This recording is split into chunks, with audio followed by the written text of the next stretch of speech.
Hey guys, tonight we're stepping into the leather shoes of a colonial American midwife in the 1680s, and fair warning, you're about to spend your nights delivering babies in firelit rooms that smell like blood, herbs, and desperation. You'll navigate muddy paths in darkness, stick your hands into places polite society won't discuss, and make life or death decisions with tools that would make a modern doctor faint. The mortality rate? Let's just say you probably won't save everyone, and that knowledge will follow you into every birthing room you enter. So before you get comfortable, take a moment to like the video and subscribe, but only if you genuinely enjoy what I do here. And hey, drop a comment telling me where you're watching from and what time it is for you right now. I love seeing this little community span the globe. Now, dim the lights, maybe turn on a fan for that soft background hum, and let's ease into tonight's journey together. The rooster hasn't crowed yet, but you're already awake. Your eyes open in the pre-dawn darkness of your small colonial cottage, and for a moment, just a brief, precious moment, you lie still beneath your wool blanket and listen. The fire in the hearth has burned down to embers, casting a faint orange glow across the rough-hewn beams above your head. Your husband's breathing is steady beside you, deep and unbothered. No frantic knocking at the door, no husband's panicked voice calling for the midwife. No labouring woman's moans carried on the night wind. Maybe today you'll get to rest. You know better than to believe it. With a quiet exhale, you slide from beneath the covers, your bare feet meeting the cold floorboards. The chill of a New England October seeps through the wood, and you suppress a shiver as you feel your way toward the hearth in the darkness. Your body knows this routine so well you could perform it blind, which is fortunate because you essentially are. The window shutters are closed tight against the autumn cold, and the only light comes from those dying embers. You crouch before the hearth and begin coaxing the fire back to life. A handful of dry kindling, a gentle breath to wake the coals. The flames catch and grow, painting dancing shadows across the room, and you hold your hands toward the warmth. Historians still argue whether colonial women enjoyed their work or merely endured it. But in this moment you're not thinking about historical narratives. You're thinking about the ache in your lower back, and whether the Pritchard woman is close to her time yet. The water bucket sits by the door, and you dip a wooden ladle for a drink. The water is cold enough to make your teeth ache. You splash some on your face, shocking yourself more fully awake, and then you turn your attention to the corner where your birth bag rests. It's a leather satchel, worn smooth from years of handling, darkened by old stains you've never quite managed to scrub out. Blood, mostly. Amniotic fluid. The bodily evidence of hundreds of deliveries. You lift it onto the rough wooden table and begin your morning inventory, the same ritual you've performed nearly every day for the past 15 years. Linen strips, freshly boiled and dried.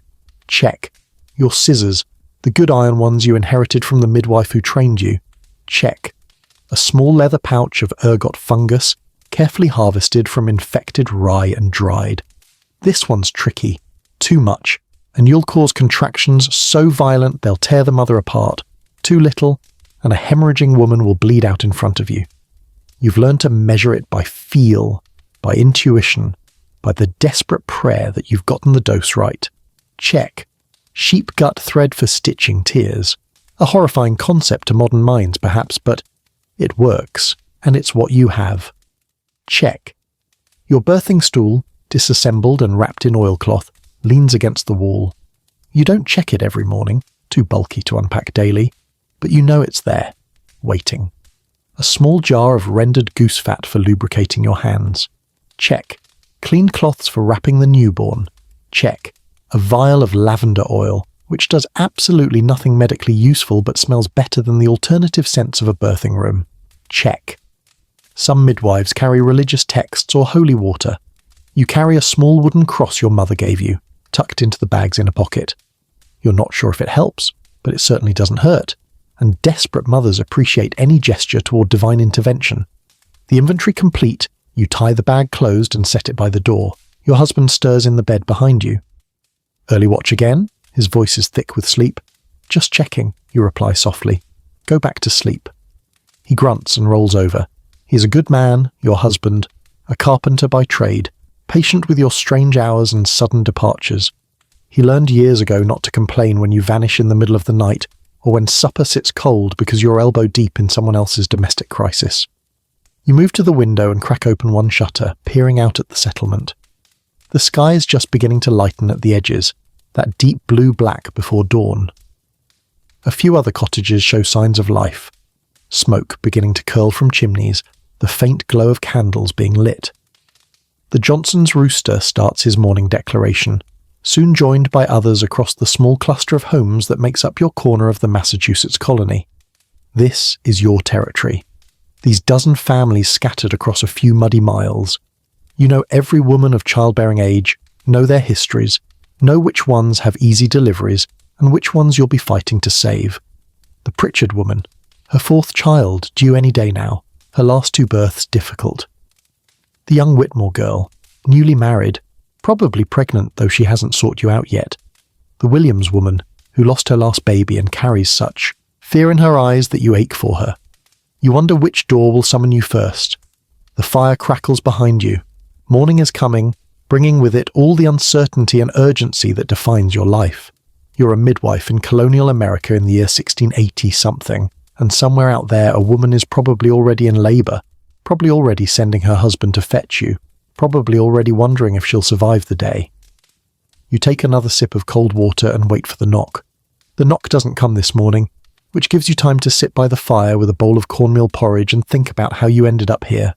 A woman whose hands have guided more souls into the world than she can count. A woman trusted with the most dangerous moments of human existence. A woman who never once set foot in a medical school because, well, medical schools didn't exactly roll out the welcome mat for women in the 1680s. Or ever, really. Your training didn't happen in lecture halls or anatomical theatres. It happened in cramped, smoky rooms that smelled like sweat and fear and blood. It happened at the side of Goody Hutchins, the midwife who took you on when you were barely 16 years old and stupid enough to think childbirth was natural and therefore easy.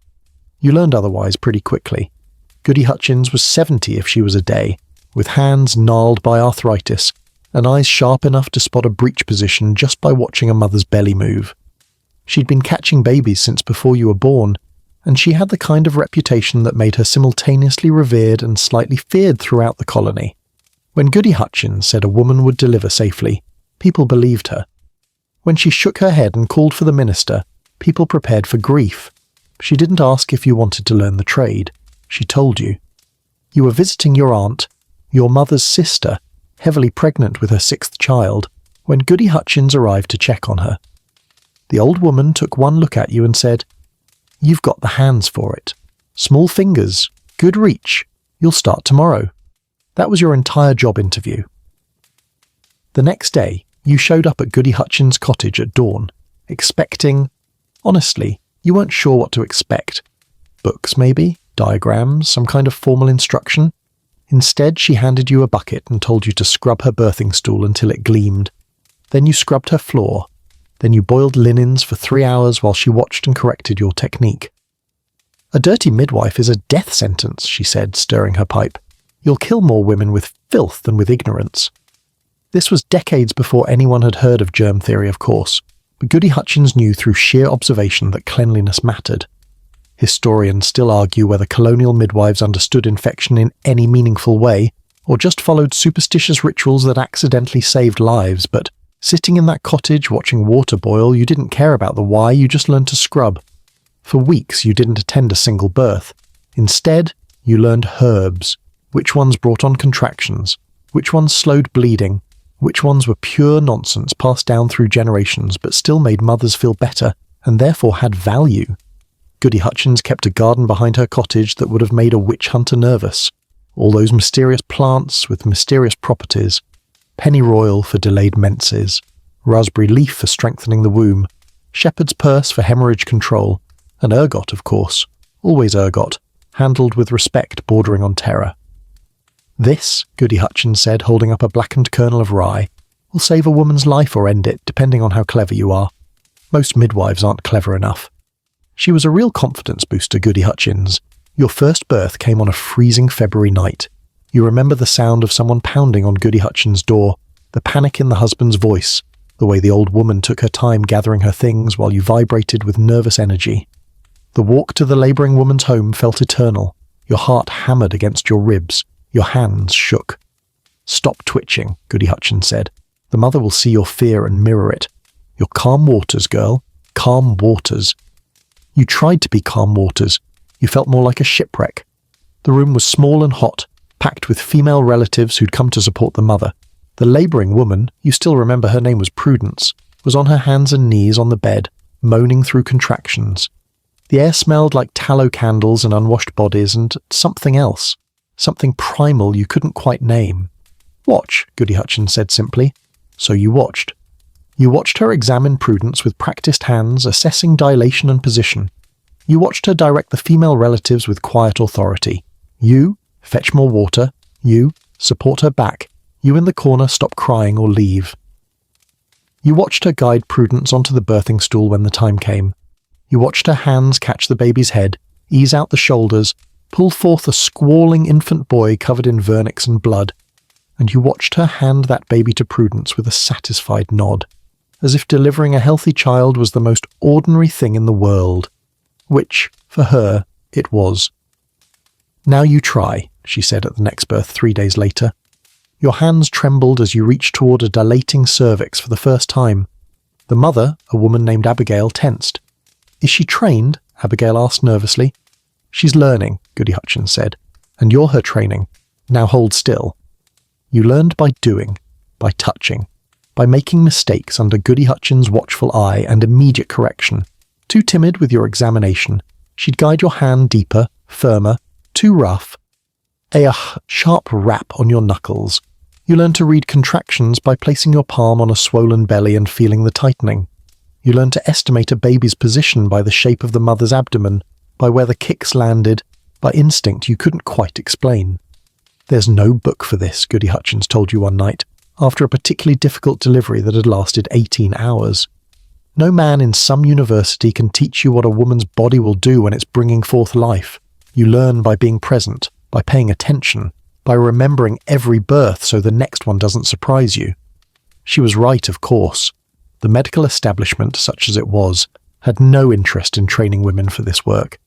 Midwifery was considered women's business, beneath the attention of learned physicians who were too busy bleeding patients and prescribing mercury to bother with something as common as childbirth. Which was just fine with you, honestly. The few male doctors you'd encountered seemed more interested in theory than reality. You apprenticed with Goody Hutchins for 3 years. 3 years of births in all conditions. Easy ones that took 2 hours, nightmarish ones that went on for days. 3 years of successful deliveries and tragic losses. 3 years of learning that sometimes you could do everything right and still the mother would die. Still the baby would be born silent.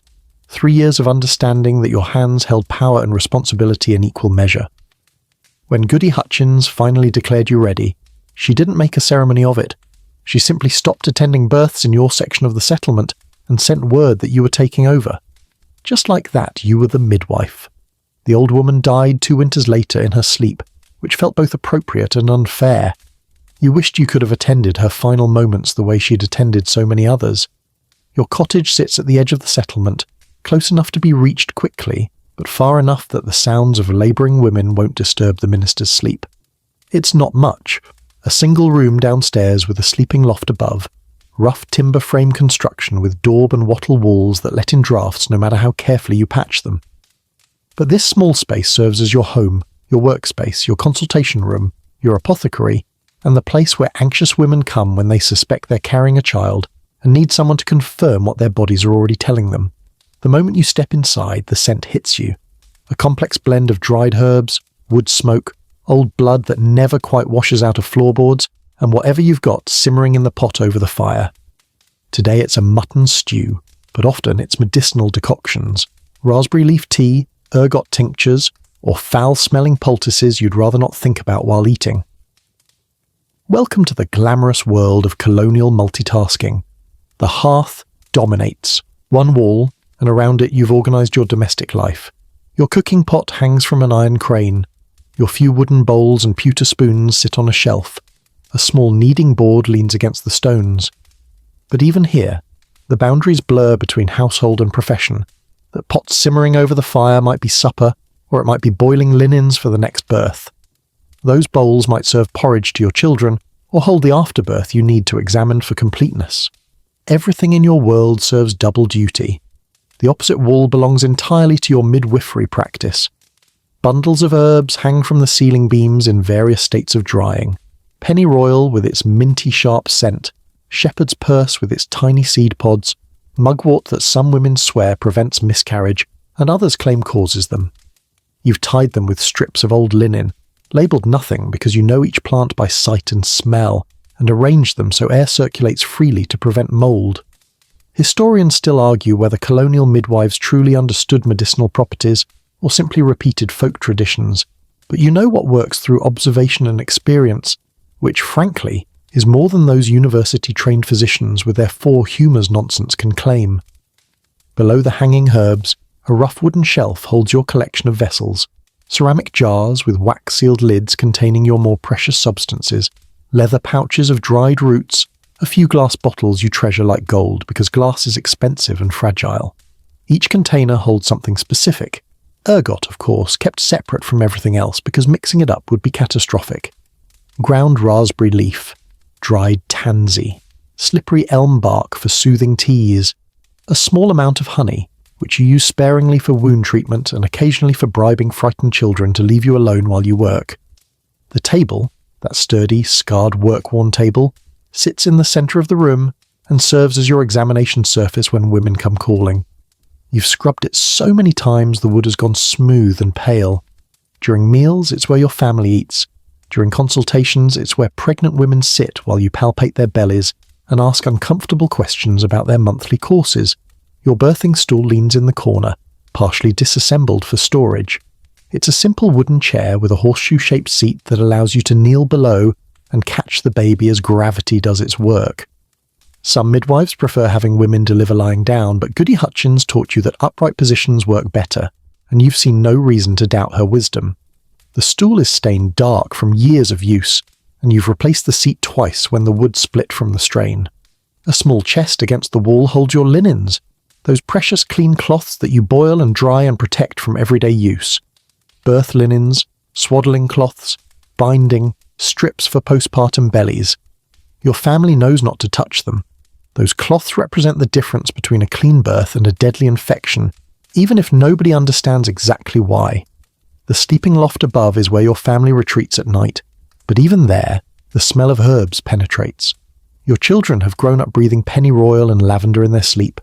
They've learned to sleep through frantic midnight knocks at the door and whispered urgent conversations below. Your husband built a small partition up there to give yourselves some privacy, but sound carries easily through the thin walls. Privacy, you've learned, is a luxury midwives can't really afford. Women come to your door at all hours, in various states of need and panic. The young bride who's missed her courses and needs confirmation. The mother of 5 who's pregnant again and exhausted at the prospect. The woman who's bleeding when she shouldn't be and fears the worst. They knock softly, glance around to see who might notice them visiting the midwife, and step inside your cottage like they're entering a confessional, which, in a way, they are. You gesture them to the bench by the fire or the stool by the table. You offer them something warm to drink, usually just hot water with a bit of herbs, nothing fancy. And then you listen. You listen to their symptoms, their fears, their suspicions. You ask questions that would make their husbands blush. When did you last bleed? How heavy? What colour? Does your husband still come to your bed? Then you examine them, hands on their bellies, feeling for the subtle swelling that indicates early pregnancy. For the more desperate ones who need certainty, you might perform an internal examination, fingers gently probing for the telltale softening of the cervix that confirms conception. You've learned to deliver news carefully. A young woman carrying her first child gets reassurance and encouragement. An overwhelmed mother facing pregnancy number 7 gets sympathy and practical advice. A woman whose pregnancy feels wrong somehow, positioned oddly, growing too slowly, gets honesty tempered with hope. Your cottage holds secrets. So many secrets. The married woman whose baby will arrive suspiciously early, but whose husband is too naive to count months. The widow who seeks herbs to bring on her delayed courses before anyone suspects pregnancy outside marriage. The respectable good wife who weeps quietly about not wanting another child, but having no way to prevent it. You keep these secrets locked behind your teeth, because a midwife who gossips is a midwife who loses clients. The room gets crowded sometimes, especially during those group consultations where experienced mothers gather to advise a nervous first-timer. They sit on your few stools, lean against your walls, and fill your small space with advice both helpful and ridiculous. You moderate these gatherings, steering conversation away from the more outlandish folk remedies, while acknowledging the wisdom in others. As evening approaches and the light fades, you light your few precious candles, tallow mostly, because beeswax is expensive, and continue your work, grinding herbs, preparing tinctures, checking your birth bag for the 100th time. Your husband returns from his carpentry work and navigates around your professional chaos without complaint. This is your domain. Small, cramped, smelling perpetually of herbs and hard work, but yours. You sit at your table in the afternoon light, your birth bag open before you, and conduct another inventory. Not because you need to, you could list every item in this bag in your sleep, but because the ritual soothes you. Each object represents a problem you might face, a solution you might offer, a life you might save or lose. Let's look at what you're actually carrying into those dark, desperate birthing rooms. The bag itself is sturdy leather, dyed dark brown and softened by years of handling and the occasional soaking in fluids you'd rather not contemplate. It has a wide shoulder strap that lets you carry it hands-free when you're navigating muddy paths or climbing onto a horse in the middle of the night. The leather is water-resistant mostly, and buckles shut with an iron clasp that's developed its own personality of stubbornness over the years. Inside, organization matters. Chaos in your bag could mean fumbling for tools while a woman bleeds out so everything has its place. First, the linens. You keep them rolled tight and wrapped in an outer layer of oiled cloth to protect them from moisture. These aren't fancy fabrics, just undyed linen that you've boiled, dried in the sun, and folded with obsessive care. You've got strips for binding the mother's belly after delivery, for applying pressure to bleeding wounds, for wrapping the cord after you've tied it off. You've got larger squares for receiving the baby when it emerges, slippery and screaming, and you've got plenty of rags for cleaning up the spectacular mess that accompanies every birth.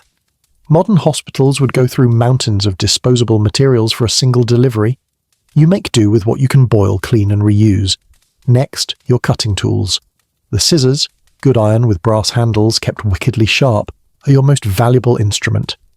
You use them to cut the umbilical cord, to trim the sheep gut thread after stitching, and occasionally to cut away clothing when a birth is progressing too fast for modesty.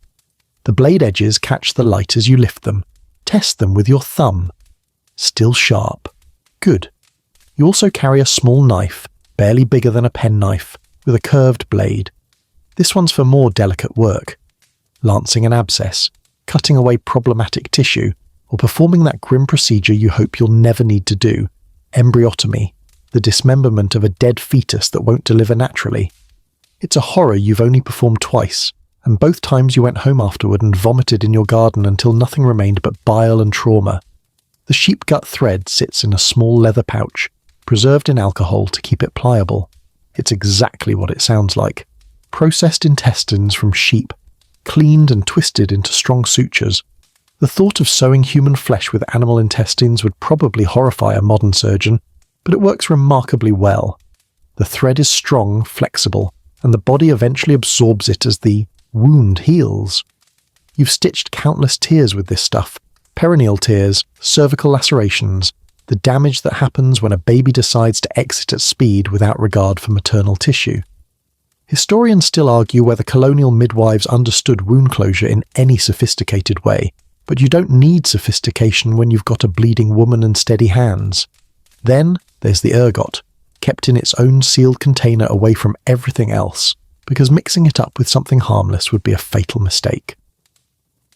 These dark, horn-shaped growths on rye kernels contain something powerful, a substance that causes the uterus to contract violently.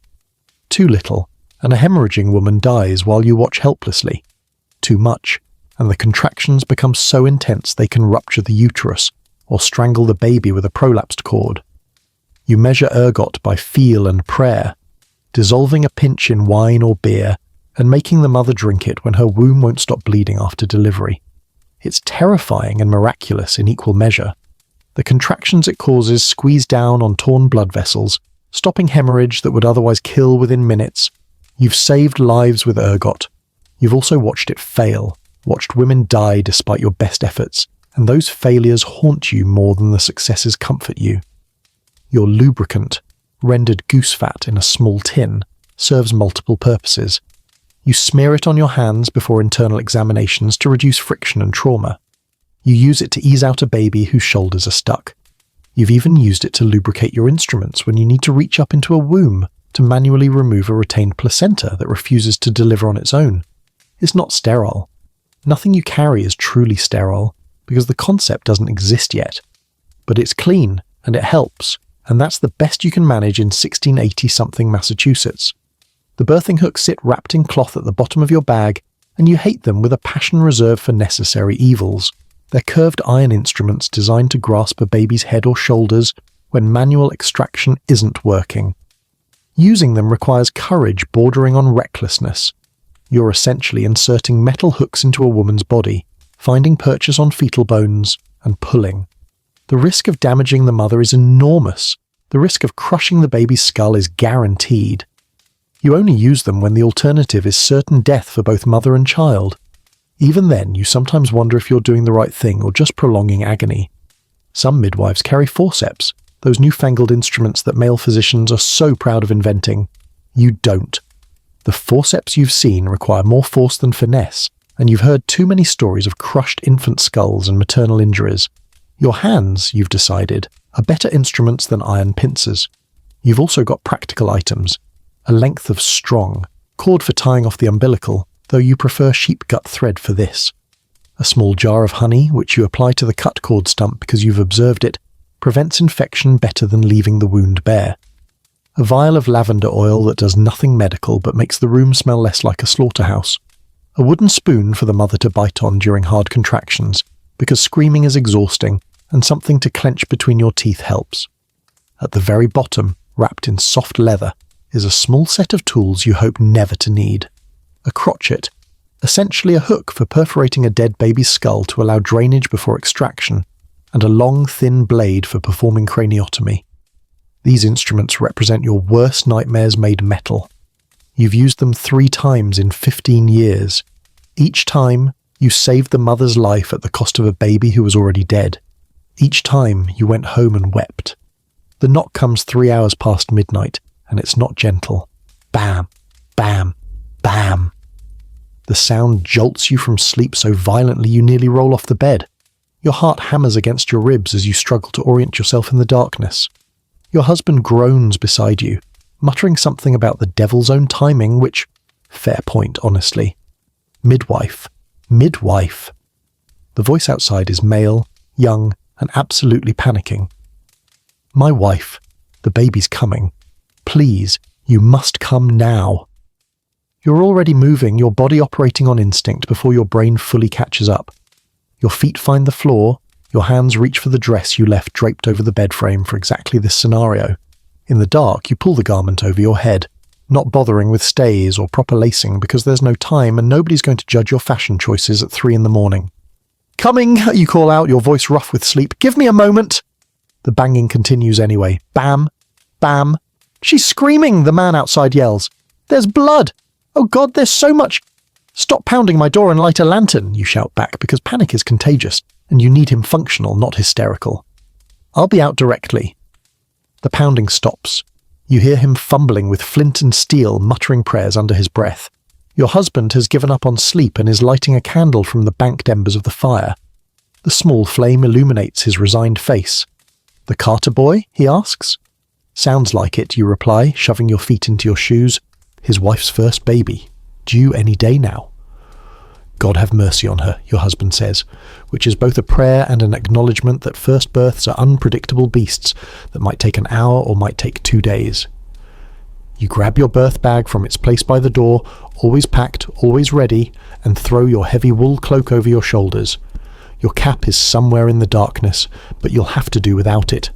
Modesty matters less than speed when a woman's life hangs in the balance. Outside, young Thomas Carter stands in your dooryard holding a lantern that shakes so badly it makes the shadows dance like demons. He's barely 20, this boy, married less than a year to sweet Mary Hutchins. Yes, relation to your old teacher, a granddaughter, and his face is the colour of old parchment. She woke screaming, he gasps as you emerge. Said the pain came on sudden, like lightning in her belly. Then the water came. So much water, soaking through the mattress, and now she won't stop crying, and there's blood on the sheets and... How much blood? You interrupt, because this detail matters enormously. I don't know. I've never... How much is normal? Show me with your hands. He makes a shape about the size of a dinner plate, which could be fine or could be catastrophic depending on what exactly he's seeing. First-time fathers are notoriously unreliable witnesses to the birthing process. They panic at normal discharge, faint at the sight of the mucus plug, and generally prove that men's supposed superiority in matters of medicine is somewhat exaggerated. Is her mother there, you ask? Yes, and her sister, and my mother, and... Good, that's good. You heft your bag higher on your shoulder and gesture for him to lead the way. Walk fast, talk while we walk. When did the pain start? Sunset, maybe? She said her back ached all day, but I didn't know. So the labour's been progressing for perhaps 8 hours already. First babies typically take their sweet time, but that water breaking combined with sudden intense pain suggests things might be accelerating. Or the boy's sense of time is completely scrambled, which is equally possible. The Carter cottage is a quarter-mile away, which in daylight is a pleasant walk, but at midnight becomes an obstacle course of mud, stones and shadows that want to trip you. Thomas hurries ahead with the lantern, and you follow its bobbing light while mentally running through possibilities. Water breaking early can mean rapid labour. It can also mean cord prolapse if the baby's head wasn't properly engaged. Blood could be the bloody show, that normal mucus discharge tinged with blood as the cervix dilates. Or it could be placental abruption, which would be a medical emergency you're poorly equipped to handle. Historians still argue whether colonial midwives understood the mechanics of placental complications, but you don't need to understand the physiology to recognise that a mother bleeding heavily before the baby's born is in mortal danger. You pick up your pace, ignoring the way your cloak catches on brambles and mud sucks at your shoes. The night around you is alive with sounds, an owl hooting somewhere in the woods, the distant bark of a dog, the rustle of small creatures in the underbrush. The colonial darkness is absolute, in a way modern people can't quite imagine. No streetlights, no house lights, just the feeble glow of Thomas's lantern and the cold stars above. The moon is a sliver, offering no help. You've made this walk dozens of times to dozens of births, sometimes in summer warmth, sometimes through winter snow that came up to your knees. Once during a thunderstorm that had you convinced you'd be struck by lightning while delivering the Prescott twins. The weather doesn't care about your schedule, and neither do babies. Thomas is talking, a constant stream of nervous chatter. Told her not to lift that heavy basket yesterday, but she insisted, and now I think maybe that's what caused... Do you think that's what... Babies come when they're ready, you say firmly. Lifting a basket didn't cause this. But what if... Thomas... You stop walking, forcing him to turn back. Listen to me. Your wife needs you calm and helpful, not guilty and panicked. Can you do that? He swallows hard, nods. Good. Now, when we arrive, you're going to wait outside with the other men. Let the women handle this. Your job is to keep the fire fed and water heated. Understand? Another nod. And Thomas? Most births end well. Remember that. You don't tell him about the ones that don't. He'll find out soon enough if tonight goes badly. The Carter cottage comes into view, every window glowing with candlelight. You can hear women's voices inside and underneath them, the unmistakable sound of a woman in hard labour, that primal moaning that's somewhere between pain and effort and something words can't quite capture. You adjust your bag one final time, take a deep breath of cold night air and head toward the door. Time to work. The journey is always the worst part. Not the blood, not the screaming, not even the occasional death. It's these midnight trudges through colonial darkness that wear you down, step by muddy step. You're following Thomas Carter's lantern right now, but you've made hundreds of these desperate walks, and each one carries the same gnawing anxiety. What if you're too late? What if the baby comes before you arrive, and something goes wrong? What if the mother bleeds out in the time it takes you to navigate a quarter-mile of wilderness? Your shoes are already caked with mud. The path between your cottage and the Carter place is barely a path at all, just a worn track through grass and brambles that turns into a slick, treacherous mess whenever it rains. And it rained yesterday. So tonight you're essentially ice skating through cold muck while carrying a leather bag and trying not to break an ankle. Thomas is moving too fast, his lantern bobbing ahead like an impatient firefly. "Slower," you call out. "I can't help your wife if I fall and crack my skull." He slows marginally, glancing back with that panicked husband expression you've seen on countless faces. They're all the same, really. These terrified men who've just realised their wives might die tonight, and there's absolutely nothing they can do about it except fetch the midwife and pray. The darkness presses in from all sides. You can hear things moving in the woods, probably just deer or raccoons, but your imagination helpfully suggests wolves. There are wolves in these Massachusetts forests, actual wolves that occasionally take livestock and make farmers nervous. You've never been attacked by one during your midnight travels, but there's a first time for everything, and wouldn't that be a spectacular way to go? Killed by wolves while rushing to deliver a baby. Your epitaph would be unforgettable, at least. A low branch catches your cloak and you yank it free, hearing fabric tear. Wonderful. That's the second cloak you've damaged this month on these emergency runs.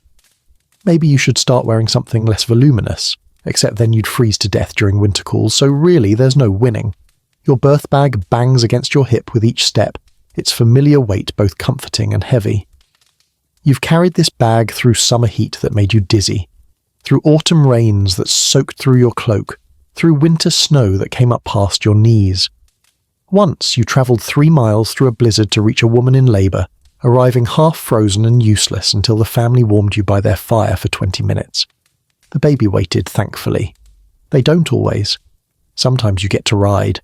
When a family has a horse or mule to spare, they'll bring it for you, and those journeys are faster if not more comfortable. Riding a horse bareback through darkness while clutching a birth bag requires a particular kind of reckless courage, or maybe just exhaustion so profound you stop caring about the possibility of being thrown and trampled. You remember the Bennett birth last spring, when the father arrived with a sway-backed mare that looked older than your grandmother? You climbed aboard anyway, bag secured across your body, and that ancient horse carried you 2 miles at a teeth-rattling trot while you clung to its mane and wondered if you'd live to see the delivery. You did, and so did the mother and baby, and honestly the horse deserves most of the credit. Historians still argue whether colonial midwives received adequate compensation for their dangerous travel conditions, but you can confirm that no amount of payment, and you receive precious little, makes up for the sheer terror of navigating wilderness in the dark while racing against a baby's arrival. The moon offers no help tonight, just that useless sliver low on the horizon. You've learned to read the sky out of necessity, which phase of the moon will give you enough light to see by, which weather patterns mean you'll be trudging through rain or snow. Full moons are a blessing, new moons are a curse, and cloudy nights make you want to weep with frustration as you stumble over obstacles you can't see. You've fallen more times than you can count, tripped over roots, slipped in mud, caught your foot in a rabbit hole, and gone sprawling face first into wet grass while your birth bag went flying. Each time you've hauled yourself up, checked that nothing in your bag broke and kept moving. Because somewhere ahead, a woman is labouring, and she needs you. The worst journey was during the Great Storm 2 years ago. Thunder shaking the sky, lightning turning night into brief blinding day, rain coming down in sheets so thick you could barely breathe. The Whitmore girl was having her first baby. The labour had been going for 2 days already, and her mother sent for you in absolute desperation. You walked 1.5 miles through that tempest, convinced every lightning strike would be the one that killed you, arriving soaked to the bone and shaking with cold and adrenaline. The girl lived. The baby lived. You went home and slept for 16 hours straight. Sometimes you encounter other night travellers on these journeys. Usually it's someone with legitimate business, another person fetching the doctor, a man checking his livestock, a neighbour responding to some emergency. But occasionally you cross paths with individuals whose midnight activities are less innocent, and you've learned to keep your head down and walk quickly past without asking questions. What people do in the darkness is their business, as long as they leave you alone. The wildlife concerns are real enough to warrant caution. Bears, though rarely aggressive, do exist in these woods. Wolves, as mentioned, are a genuine threat. Mountain lions have been spotted, though not recently in your area. And then there are the smaller hazards. Skunks that will spray you if startled. Raccoons that might be rabid. Snakes that you could step on in the dark. You carry a stout walking stick on longer journeys, though you don't have one tonight. The stick serves multiple purposes: testing the ground ahead for holes or obstacles, making noise to scare off animals, and providing something to swing if needed. You've never actually had to fight off an animal with your stick, but its presence is reassuring. The fear of being too late gnaws at you with every step. You've arrived to find babies already born, sometimes healthy and crying, sometimes silent and blue. You've arrived to find mothers bleeding heavily from complications that started before you got there. Once, you arrived to find the woman already dead, the baby trapped inside her cooling body, and nothing you could do except guide the terrified family through their grief. These are the journeys that haunt you, the ones where your best speed wasn't fast enough. Thomas's lantern light falls on the Carter cottage ahead, every window glowing. You're almost there. Your legs ache, your shoes are ruined, your cloak is torn, and you're breathing hard from the hurried pace. But you made it. You're here. Now the real work begins. You push open the door and step into controlled chaos. The Carter cottage is small, stuffy, and packed with people. Mary Carter is on the bed in the corner, propped against pillows, her face red and sweating, her shift hiked up to her thighs. 3 women cluster around her, her mother, her sister, and what looks like a neighbour, all talking at once in that nervous, unhelpful way people do when they want to be useful, but don't actually know what to do. A fire roars in the hearth, making the room uncomfortably hot. Someone's hung a pot of water over the flames. Good. At least they got that part right. Thomas hovers near the door, looking like he might vomit. Will she? Outside, you say firmly, pointing. You and any other men. Go boil more water, tend the fire, do anything except stand there looking pale. He flees gratefully. Men, you've learned, talk a good game about being the stronger sex, but put them in a birthing room and they fold faster than a house of cards in a windstorm. You set your bag on the table, shed your muddy cloak, and approach the bed with your hands already moving through the familiar ritual of rolling up your sleeves. The women part to let you through, relief evident on their faces. The midwife is here. Everything will be fine now. You wish you felt as confident as they look. Mary, you say gently, making eye contact with the labouring woman. I'm here now. Tell me what's happening. She tries to speak, but another contraction hits and her words dissolve into a low guttural moan. You watch her body tense, see the way her belly hardens and rises, note the duration. Long, strong. These are serious contractions, not early labour playing around. When it passes, she gasps. Came on, so sudden, back hurt all day, but then, oh God, it feels like I'm being torn apart. I know, you say, because you do. You've heard these same words from hundreds of women, and they're always telling the truth. Childbirth does feel like being torn apart, because in a very literal sense, that's exactly what's happening. Let me check you, see where we are. You turn to the hovering women. I need clean hands and space to work. Goody Carter, that's Mary's mother, a stout woman with worried eyes. Fetch me a basin of warm water. The rest of you step back and give us room to breathe. They comply, though reluctantly. Birth is a communal event in colonial society, and these women genuinely want to help. But too many hands and voices create confusion, and you need clarity right now. You wash your hands in the warm water Mary's mother brings, scrubbing thoroughly. Then you reach for the jar of goose fat in your bag and coat your fingers generously. Some midwives skip this step, but you learned from Goody Hutchins that lubrication makes the examination less painful for the mother and gives you better information. I'm going to check your progress, you tell Mary. It won't be comfortable, but I'll be as gentle as I can. Try to relax. She nods, biting her lip. You position yourself at the foot of the bed and slide your hand beneath the sheet covering her lower body. Your fingers find her entrance, slick with blood and amniotic fluid. That's the water Thomas mentioned.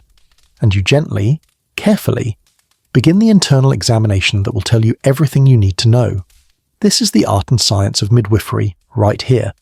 Your fingers become your diagnostic instruments, reading information that no external observation can provide. Medical texts don't teach this skill because medical texts aren't written for women, and the male physicians who occasionally attend births rely more on instruments and guesswork than on the direct tactile knowledge you're gathering right now. First, you assess the cervix. It should feel like a thick, firm ring if labour hasn't progressed much, or like a thin, stretchy opening if dilation is advanced. Your fingers explore carefully and, yes, there. The cervix is nearly fully dilated, open to about 8 fingers width.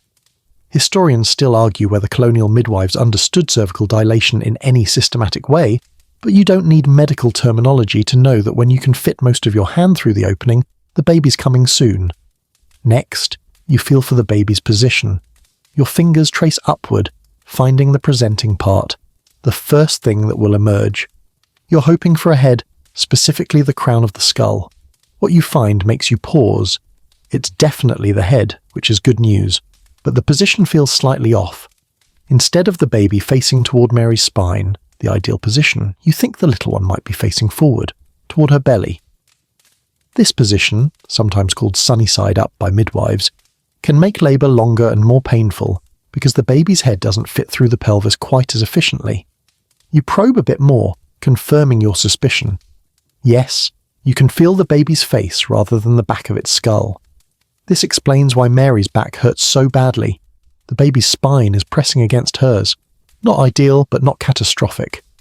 Many babies born facing the wrong direction still deliver fine. They just take longer and hurt more. Lucky Mary. You check for the umbilical cord next, running your fingers around the baby's head to make sure the cord isn't prolapsed, wrapped around the neck or, worse, hanging down below the head where it could be compressed during delivery. Your fingers find nothing except baby, which is excellent news. Cord prolapse would turn this into a genuine emergency you'd be poorly equipped to handle. Finally, you assess the amniotic fluid still leaking out. It should be clear or slightly pink. If it's thick and green, that means the baby's already past meconium, their first bowel movement, which can indicate distress. You withdraw your hand and examine your fingers in the firelight. Clear fluid, a little blood but not much. All normal, you wipe. Your hand on a clean cloth and turn to Mary with a reassuring smile. You're doing beautifully. The baby's head is down, almost ready to be born. Another hour or 2 of this hard work and you'll be holding your child. Relief floods her face. Truly, I'm not dying. You're not dying, you confirm, though privately you add the caveat that childbirth is inherently dangerous and anything could still go wrong. But she doesn't need that fear right now. She needs confidence and strength. Mary's mother steps closer. The position? Is it right? Baby's facing the wrong way, you admit, which is why her back hurts so much. But plenty of babies are born that way. It just takes longer. Another contraction grips Mary and she cries out, reaching for her mother's hand. The older woman takes it, murmuring encouragement, and you step back to let the contraction run its course. You've completed your initial assessment. Now comes the waiting, the watching, the constant vigilance for signs that something's going wrong. And now you wait. Labour, for all its drama and urgency, is mostly waiting. Waiting for the cervix to finish dilating. Waiting for contractions to build in strength and frequency. Waiting for the baby to rotate, descend, navigate the tight passage from womb to world. You've attended births that took 2 hours from start to finish, and births that dragged on for 3 days until everyone involved was delirious with exhaustion. You settle onto a stool near the bed and prepare for the long haul. Mary's contractions are coming every 3 minutes or so. You time them by counting heartbeats, a method that's imperfect but functional. Each one grips her for roughly 60 counts, turning her face red and pulling that deep, primal moan from her throat. Between contractions, she pants and sips water and asks desperately how much longer. Could be an hour, could be 4, you tell her honestly. First babies like to take their time, she whimpers. Her mother strokes her hair and shoots you a look that clearly says, couldn't you lie a little? But lying to labouring women helps nobody. False hope makes the reality worse when hours stretch ahead. Better to prepare her for the marathon than promise a sprint. You've brought out your secret weapon, a jug of what midwives call groaning beer. It's a special brew, stronger than regular beer, mixed with herbs that are supposed to ease labour pains. In reality, the alcohol does most of the work by taking the edge off panic and pain, but the ritual of drinking it gives labouring women something to focus on besides their suffering. Small sips between contractions, you instruct, pouring some into a wooden cup. It'll help you relax. Mary drinks, makes a face at the bitter herb flavour, but doesn't refuse. Historians still argue whether these traditional labour beverages had any genuine medical benefit, or simply gave midwives something to do while nature took its course. But you've observed that women who drink them seem calmer, and calm mothers labour better than terrified ones. The room has settled into an uneasy rhythm. Mary's mother and sister hover close, offering support and getting in your way in equal measure. The neighbour, Goody Preston, you now recognise, has appointed herself chief commentator, offering a running stream of observations that would be helpful if they weren't mostly wrong. Her face is very red, Goody Preston announces. That means the baby's stuck, doesn't it? I heard about a woman whose baby got stuck and they both died horribly. Her face is red because she's working hard, you interrupt firmly. The baby's not stuck. But my sister's cousin had a birth where every birth is different. You keep your voice pleasant but authoritative. This is the eternal challenge of communal birthing, managing the helpful but panicky women who fill the room with horror stories and folk wisdom that ranges from genuinely useful to dangerously stupid. Another contraction hits Mary, and everyone falls silent to watch her weather it. She grips her mother's hand hard enough to leave marks, bearing down instinctively even though it's not quite time for pushing yet. Don't push, you remind her gently. Breathe through it, panting like a dog on a hot day. She tries, making those short, sharp breaths that prevent the urge to bear down before the cervix is fully ready. Pushing too early can cause the cervix to swell, which paradoxically makes the birth take longer. It's counterintuitive. Every fibre of her being wants to push this baby out, but patience matters. When the contraction ends, Mary collapses back against the pillows, sweating and exhausted. I can't do this, she gasps. I can't. It's too much. You're already doing it, you say. Every contraction is one closer to meeting your baby. Mary's sister pipes up. Should we walk her around? My friend said walking speeds things up. Actually, that's not terrible advice.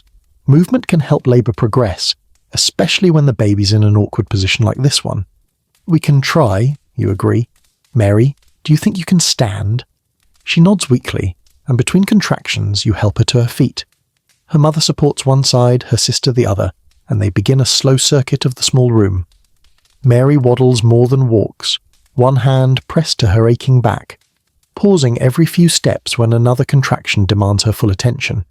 You watch her carefully, noting the way she moves, the colour of her face, the strength of each contraction.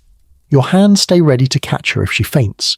It happens sometimes, especially with first-time mothers who forget to breathe properly. After 3 circuits of the room, Mary begs to lie down again, and you help her back to the bed. The walking might have helped, or it might have just tired her out. Time will tell. You check her progress again, your goose-fat-slicked fingers finding the cervix almost completely dilated now. The baby's head has descended a bit, which is excellent. You're so close, you tell her. Maybe 30 minutes more. Famous last words. Labour has a way of making liars out of midwives. The hours crawl by. You offer more groaning beer. You massage Mary's back during contractions, applying counter-pressure that seems to help with the pain from the baby's awkward position. You keep the fire fed so the room stays warm for the baby's arrival. You periodically kick out the excess women when they start overwhelming Mary with their commentary. Goody Preston has opinions about everything. The baby will be a boy because Mary's carrying high. No, wait, a girl because her face is flushed. The birth is taking too long, which means complications. No, actually it's proceeding perfectly normally. She should eat something. No, eating might make her vomit. Has anyone sent for the minister just in case? Out!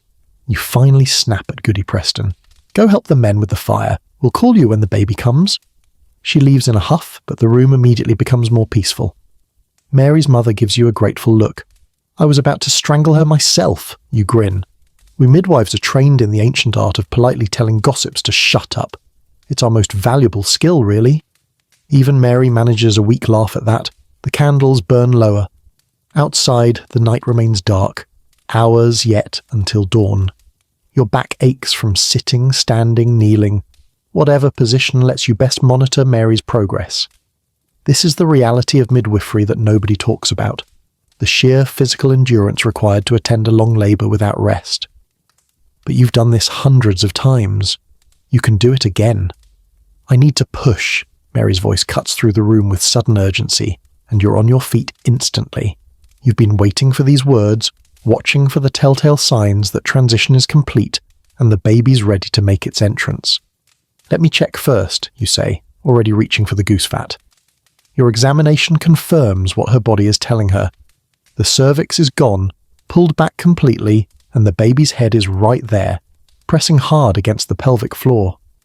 You can feel the skull, still facing the wrong direction, stubborn little thing, but positioned low enough that the next few contractions should bring crowning. "All right," you announce, "it's time. We're going to have this baby."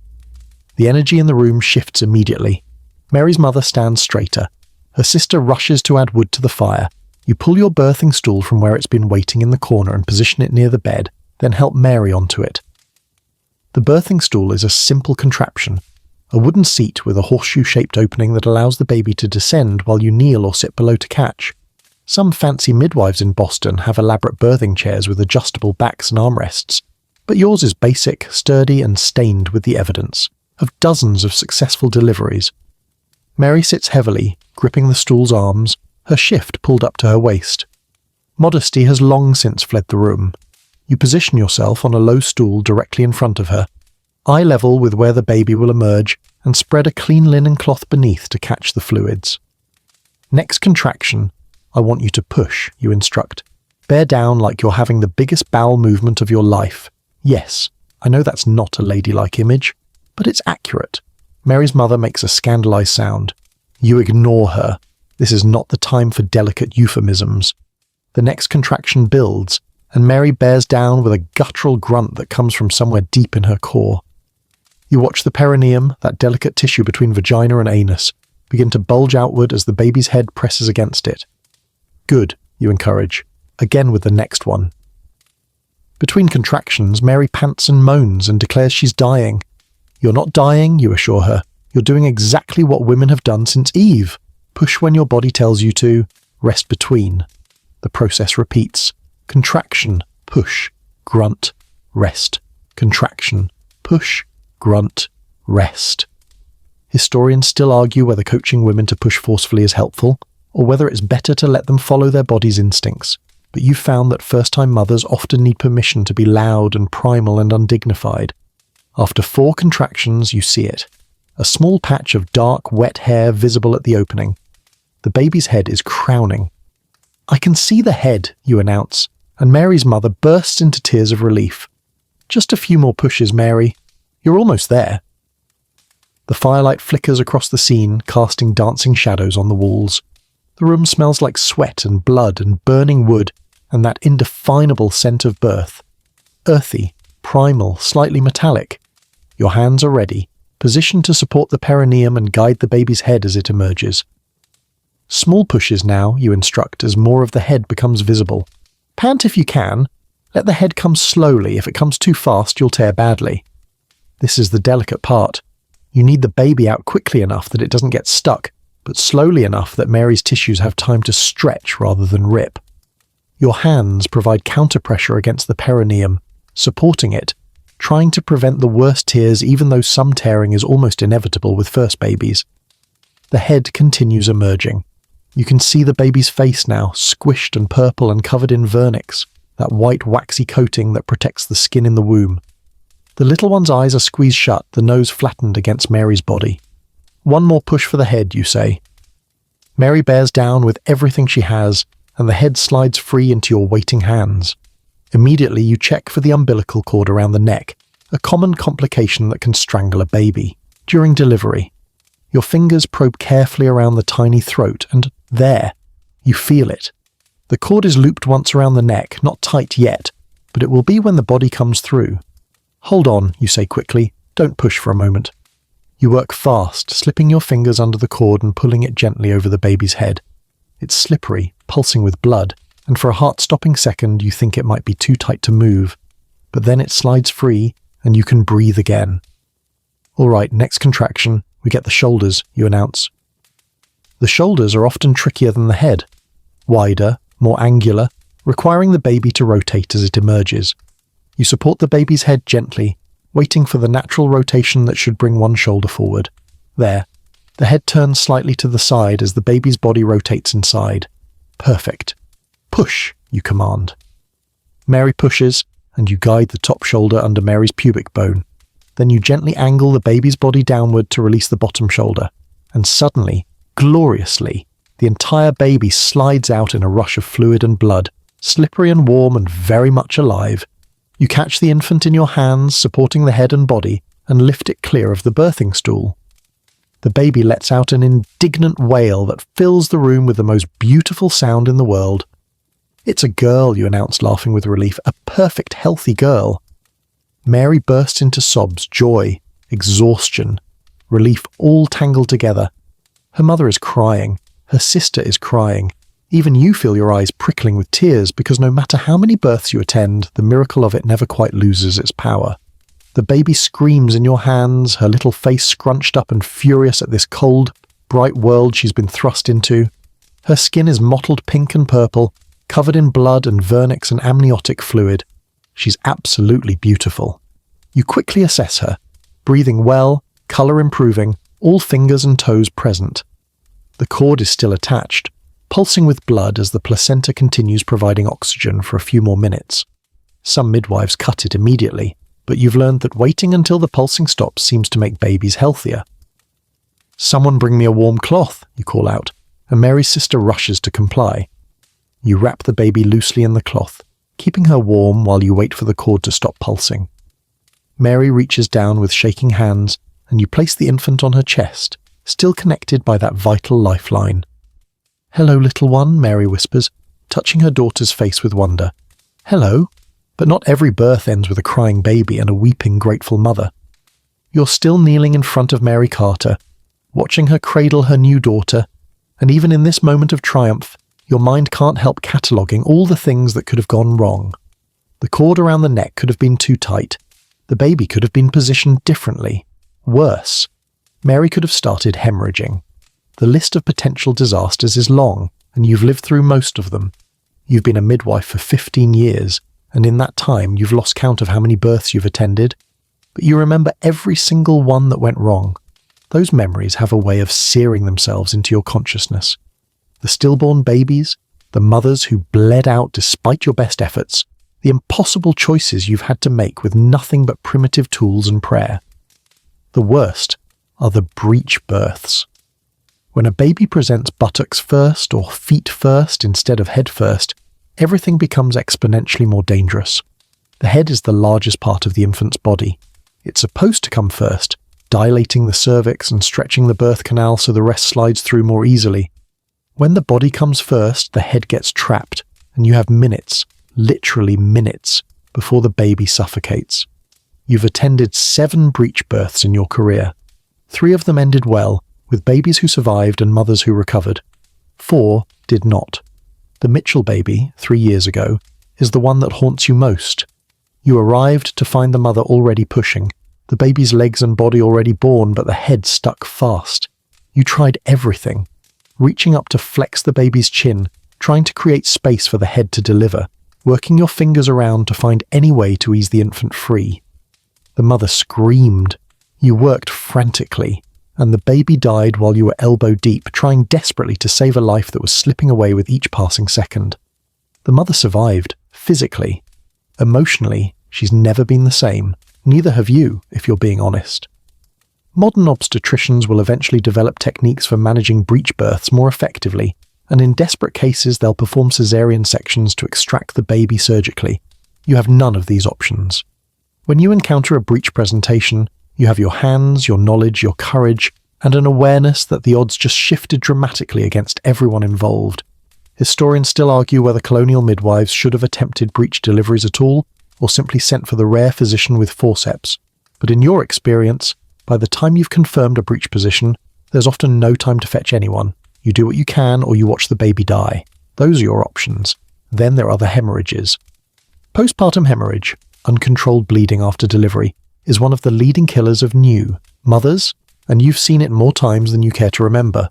Sometimes it's because the uterus doesn't contract properly after the placenta delivers, leaving blood vessels open and gushing. Sometimes it's because the placenta doesn't deliver at all, staying attached to the uterine wall while the mother bleeds internally. Sometimes it's from tears you can't adequately stitch. You carry ergot for exactly this reason, that dangerous fungus that causes violent uterine contractions. When a mother starts hemorrhaging, you mix a pinch of ergot in wine, make her drink it, and pray that her uterus clamps down before she bleeds to death. Sometimes it works. You've saved lives with ergot, watched women who are bleeding out suddenly stabilize as their wombs contracted hard enough to close off the torn vessels. Sometimes it doesn't work fast enough. The Brewster woman just last year hemorrhaged so badly after delivering her 6th child that the bed was soaked through within minutes. You gave her ergot. You massaged her uterus externally, trying to stimulate contractions. You reached inside and manually removed clots, hoping to encourage the womb to contract properly. You packed her vagina with clean cloths to apply pressure. She died anyway, her skin going pale, her pulse weakening, her eyes losing focus as her body ran out of blood. Her newborn son survived, left motherless before he was an hour old. You went home that night with blood dried under your fingernails and cried until you had nothing left. And then there are the stillbirths, babies born silent. Sometimes you know ahead of time. The mother will report that the baby stopped moving days ago, and when you examine her you can't find a heartbeat no matter how hard you listen. Sometimes it's a surprise, the baby emerging limp and blue and unresponsive despite your frantic attempts to clear the airway and stimulate breathing. You've tried everything to revive stillborn babies. You've rubbed their chests vigorously, breathed into their tiny mouths, held them upside down to drain fluid from their lungs, even plunged them alternately into warm and cold water, a technique some midwives swear by, though you've never seen it work. Usually, if a baby's born truly dead, nothing you do will bring it back. The grief in a room with a stillborn baby is suffocating. The mother's anguished wails, the relative's shocked silence, the father's hollow-eyed devastation. You deliver the placenta mechanically, stitch any tears with numb fingers, and hand over a wrapped bundle that contains not a new life, but a tiny body already cooling. Some midwives refuse to let the parents hold stillborn babies, claiming it makes the grief worse. You disagree. These parents need to meet their child, to see their baby's face, to have something to remember besides abstract loss. You wrap the infant carefully, wash away the worst of the birth fluids, and place the small body in the mother's arms. Then you leave as soon as you can, because your own grief is threatening to overwhelm you, and these parents don't need to witness the midwife falling apart. The worst cases are the ones where you have to choose. Back in the Carter cottage, with Mary's healthy baby girl nursing at her breast, you're still working. The dramatic moment of birth has passed, but your job is far from finished. In fact, some of the most dangerous complications can happen in the next hour, and you're watching Mary like a hawk for any sign of trouble. The placenta hasn't delivered yet. The umbilical cord has stopped pulsing now. You can feel it between your fingers, no longer transmitting that rhythmic throb of blood from placenta to baby. Time to cut it. You pull out your scissors and a length of sheep gut thread from your bag. "I'm going to tie and cut the cord now," you announce, mostly for Mary's benefit, though she's so absorbed in her daughter that she barely acknowledges you. You tie the thread tightly around the cord about 3 finger widths from the baby's belly, then tie a second knot an inch further along for security. Colonial midwives have various superstitions about cord tying. Some insist on specific knots, others on certain lengths. But you've learned that what matters is getting it tight enough that the vessels don't bleed. Your scissors make a clean cut between the 2 ties. The baby is officially separated from her mother now, an independent being. You dab a bit of honey on the cord stump. That observation you made years ago about honey preventing infection has proven reliable, and then wrap the baby's belly loosely with a strip of linen.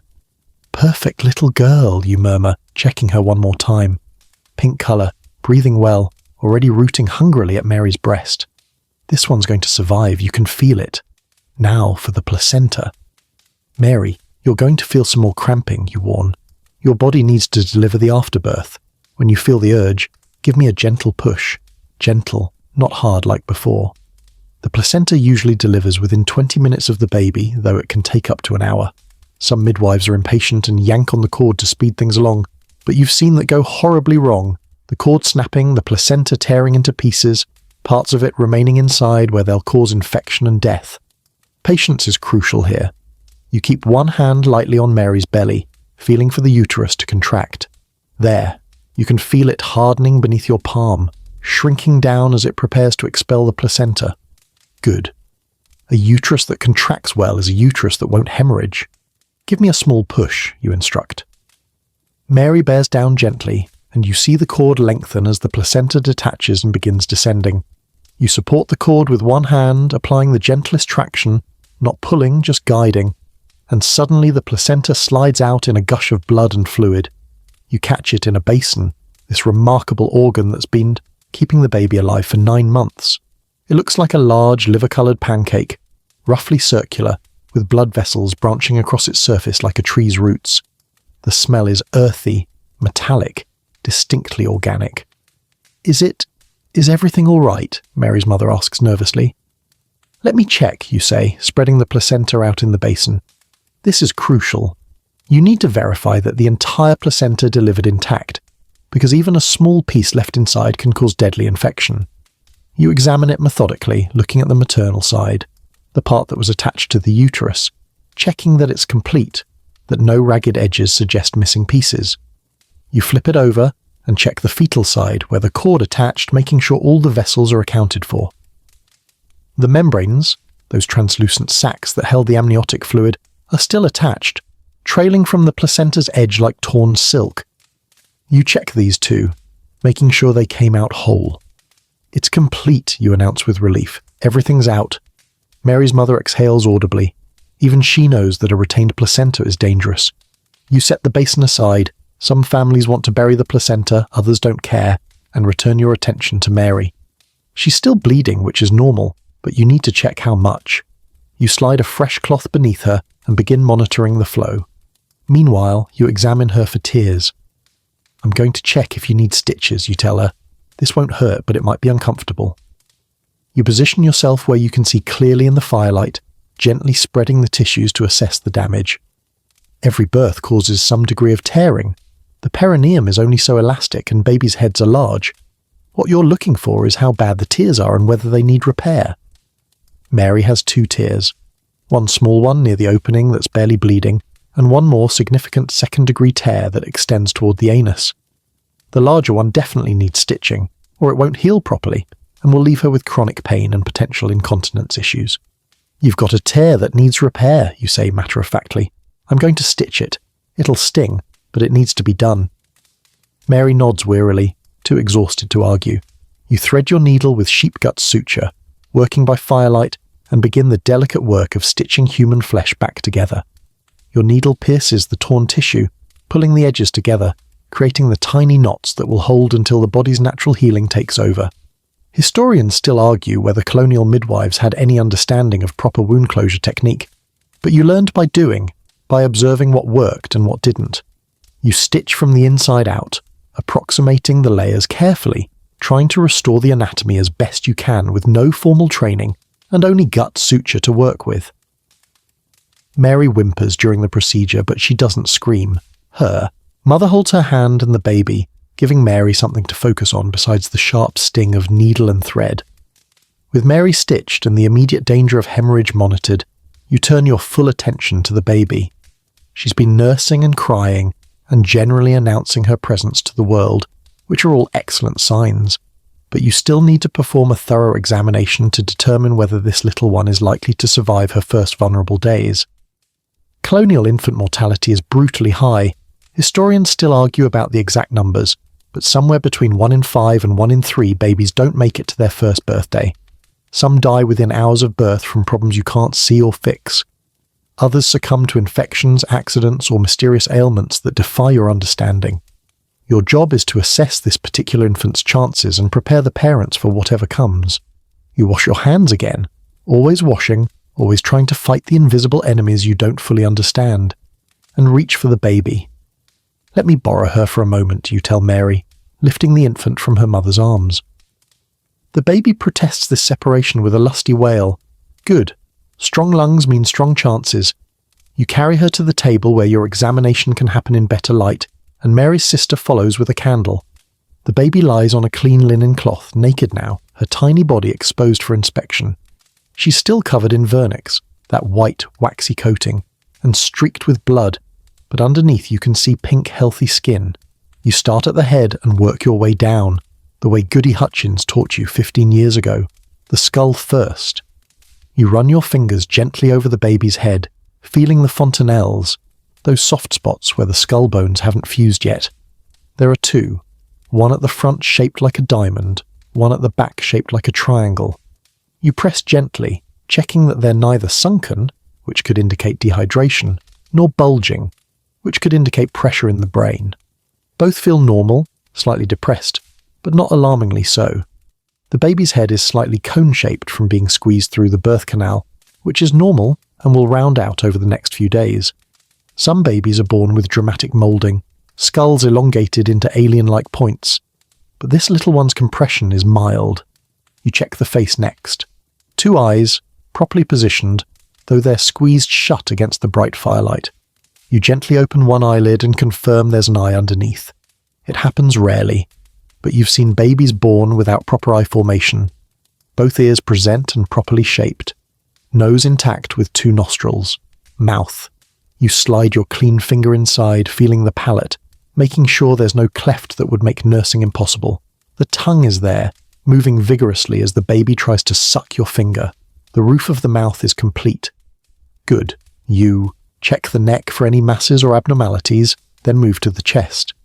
You place your ear against the tiny ribcage and listen. The heartbeat is rapid, much faster than an adult's, but that's normal for newborns. The lungs sound clear, no rattling or wheezing that would indicate fluid or infection. The abdomen is soft, rounded, unremarkable. You feel gently for any suspicious masses or swelling. Nothing concerning. Now, the limbs. You count fingers. 1, 2, 3, 4, 5 on each hand. Some families believe extra fingers are a sign of witchcraft or devil's influence, which is nonsense. But you count anyway because missing digits can indicate other developmental problems. All 10 are counted for. You check that each finger bends properly, that the hands can open and close. The arms look proportional and move symmetrically when the baby flails in protest at this indignity. Legs, next. You count toes, 10 total, all present.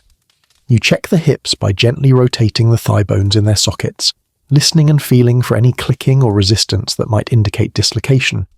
Everything feels normal. The feet look good, no clubbing or unusual positioning. Finally, you check the genitals, definitely a girl as you announced at birth, and the anus, making sure both openings exist and are properly positioned. It seems obvious that babies would be born with all the necessary holes, but you've attended births where this wasn't the case, and those infants never survived more than a few days. The umbilical cord stump looks good, tied securely, not bleeding. She's perfect, you announce, and Mary bursts into fresh tears of relief. All fingers and toes, good colour, strong lungs. This one's a fighter. Now comes the washing. You pull the basin of warm water closer. Someone's been keeping it heated, bless them, and select a soft cloth. Some midwives believe babies shouldn't be washed for days, that the vernix protects them, but you've observed that cleaned babies seem to stay warmer and develop fewer skin problems. You work gently, dipping the cloth in warm water and wiping away blood and vernix and all the fluids of birth. The baby screams throughout this process, outraged by the temperature change and the handling. You talk to her softly as you work, though she's too young to understand words, just the tone matters. I know, little one, I know. So unfair. Being born and then immediately bathed. Just terrible treatment. Mary's mother has been heating stones by the fire, and now she wraps them in cloth and tucks them into a basket lined with soft blankets. This will be the baby's bed for her first hours, a warm nest that mimics the womb's temperature. You finish washing, paying special attention to the folds of skin where fluids accumulate, neck, armpits, groin. Then you dry her thoroughly, because wet babies lose heat fast. With the baby clean, examined and swaddled in soft linen, you finally allow yourself to think about something decidedly less noble than bringing life into the world, getting paid. You've been at the Carter cottage for 6 hours now. It's nearly dawn. You're exhausted, your back aches, your dress is stained with fluids you'd rather not catalogue, and you've just successfully delivered a healthy baby and kept the mother alive. In a modern context, this would be worth thousands of dollars. In colonial Massachusetts in the 1680s, you'll be lucky to see a single coin.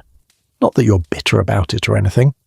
Thomas Carter appears in the doorway now that the dangerous woman business is concluded, his face still pale but breaking into a relieved smile when he sees his wife holding their daughter. Are they? Both healthy, you confirm.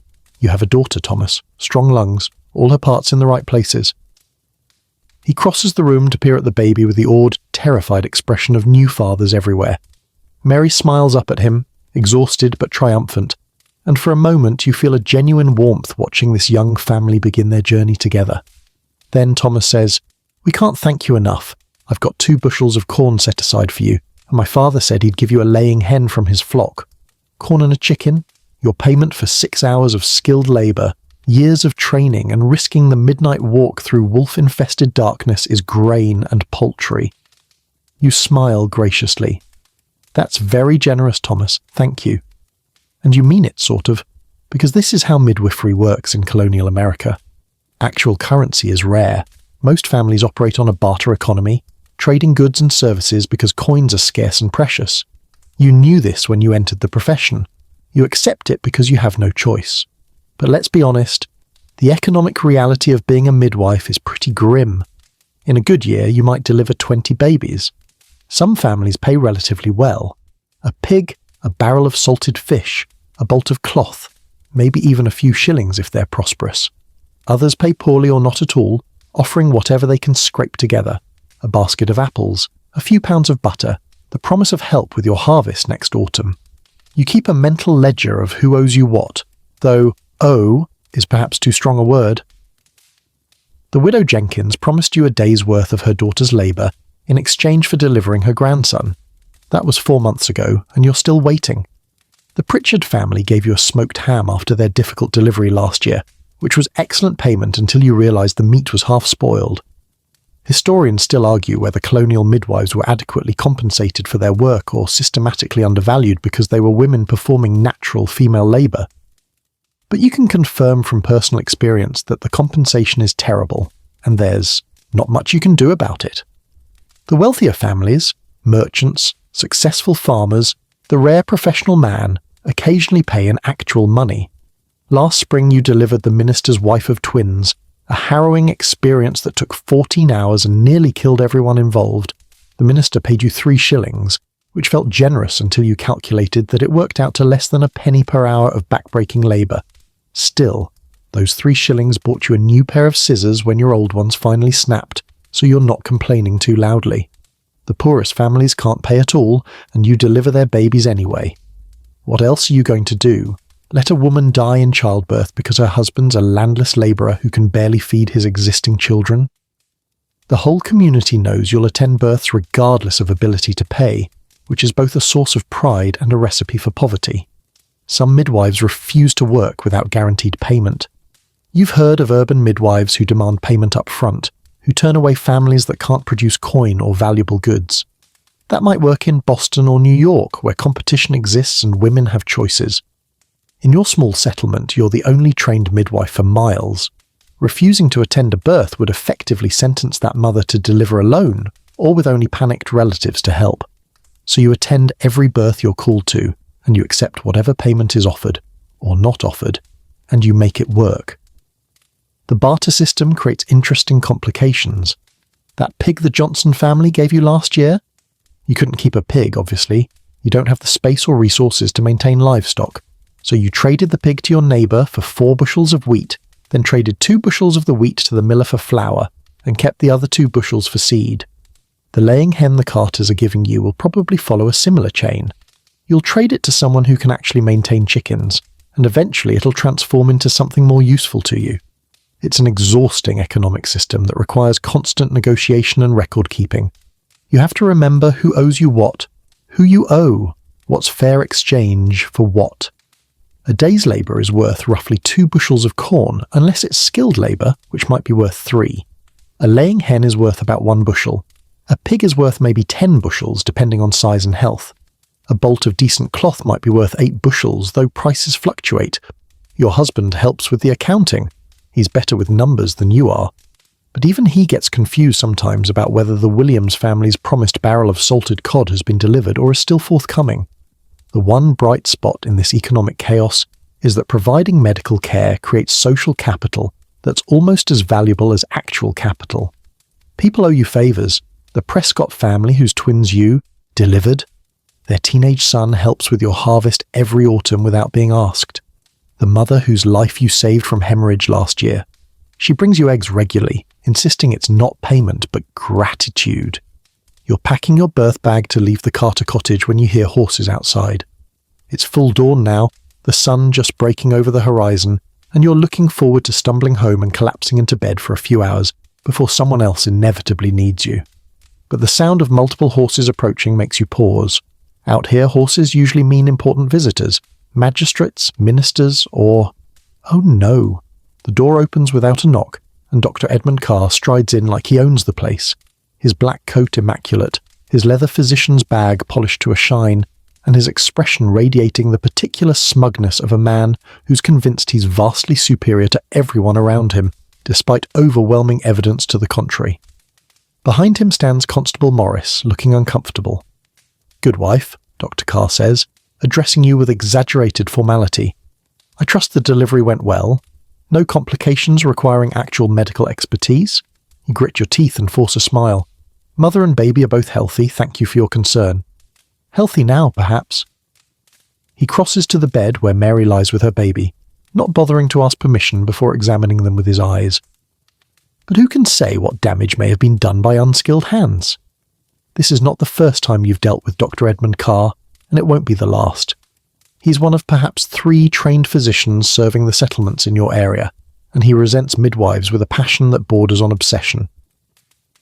In his worldview, childbirth is a medical event that should be managed by university-educated men like himself, not illiterate women practicing folk remedies and superstition. Never mind that you've delivered hundreds of successful births, while his interventions with his precious forceps have resulted in crushed infant skulls and maternal injuries. Never mind that he charges fees so high that most families can't afford him. Never mind that his university education consisted mostly of memorizing Galen's theories about humours and learning to bleed patients for every ailment imaginable. The man has a diploma, and therefore he's convinced he's God's gift to medicine. "Dr. Carr," you say carefully, because antagonizing him when the constable is present would be unwise. "As you can see, everything is well here. I was just preparing to leave." "Were you practicing physic?" he asks sharply. "Did you administer any medicines?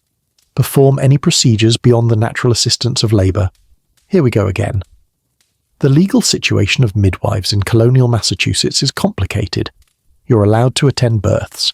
That's considered women's work, beneath the dignity of male physicians. But there's a fuzzy line between attending a birth and practicing physic, which is legally restricted to licensed physicians. If you administer medications, perform surgical procedures, or make medical diagnoses beyond your supposed scope, you can be hauled before the magistrates and fined or worse. Dr. Carr has made it his personal mission to catch you crossing that line. "I attended a normal delivery," you say evenly. "Mother pushed, baby was born. I cut the cord and stitched a minor tear, all within the traditional bounds of midwifery. And what did you use for the stitching? Any medicinal preparations applied to the wound?" You hesitate a fraction too long, and his eyes light up. "I used sheep gut thread and applied honey to prevent infection," you admit, because lying would be worse if he examines Mary and finds evidence. "Honey," Dr. Carr turns to the constable triumphantly. "You see?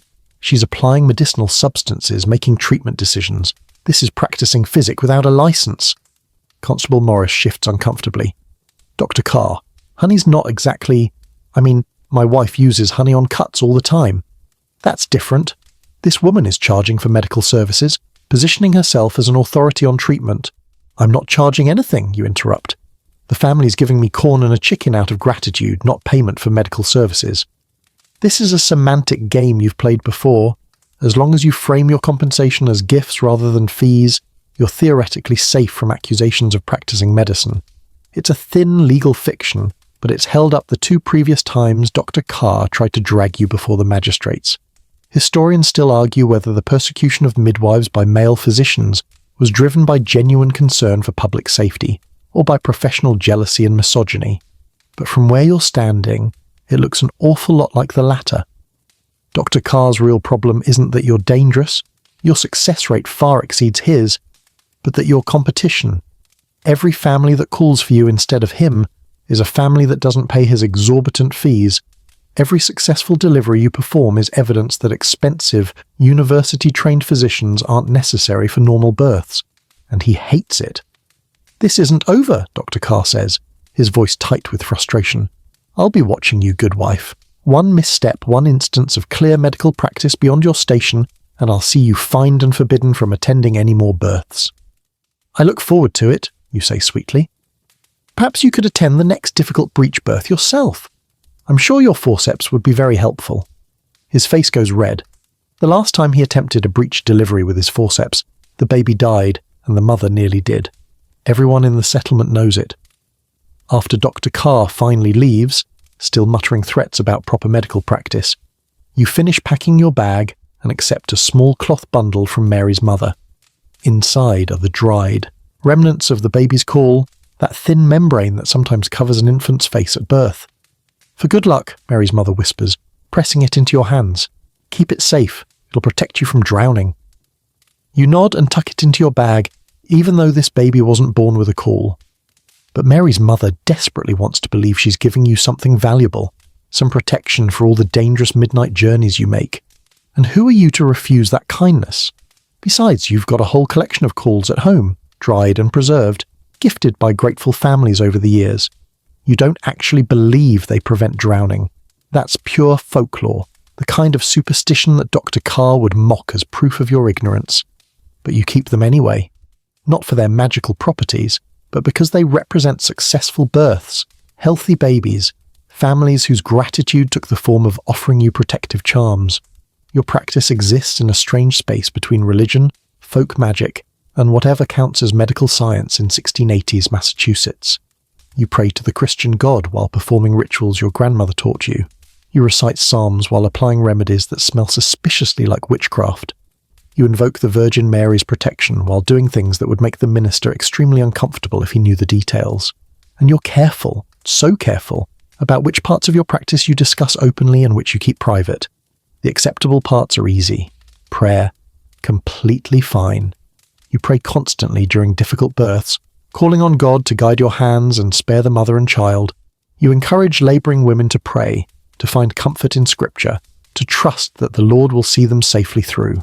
The minister approves of this. The church approves of this. Piety in the birthing room is not only permitted but expected. What you don't mention is the specific prayers you sometimes whisper, the ones your grandmother taught you, passed down from her grandmother, words that sound Christian but carry the rhythm of something older, something that predates the Reformation, and maybe even Christianity itself. Mary bore Christ without pain, so may you bear this child without lasting harm. You've murmured those words over dozens of labouring women, and whether it's the prayer itself or simply the comfort it provides, they often seem to breathe easier afterward. Historians still argue whether colonial midwives consciously practiced a form of folk magic or simply repeated traditional formulas without understanding their pre-Christian origins.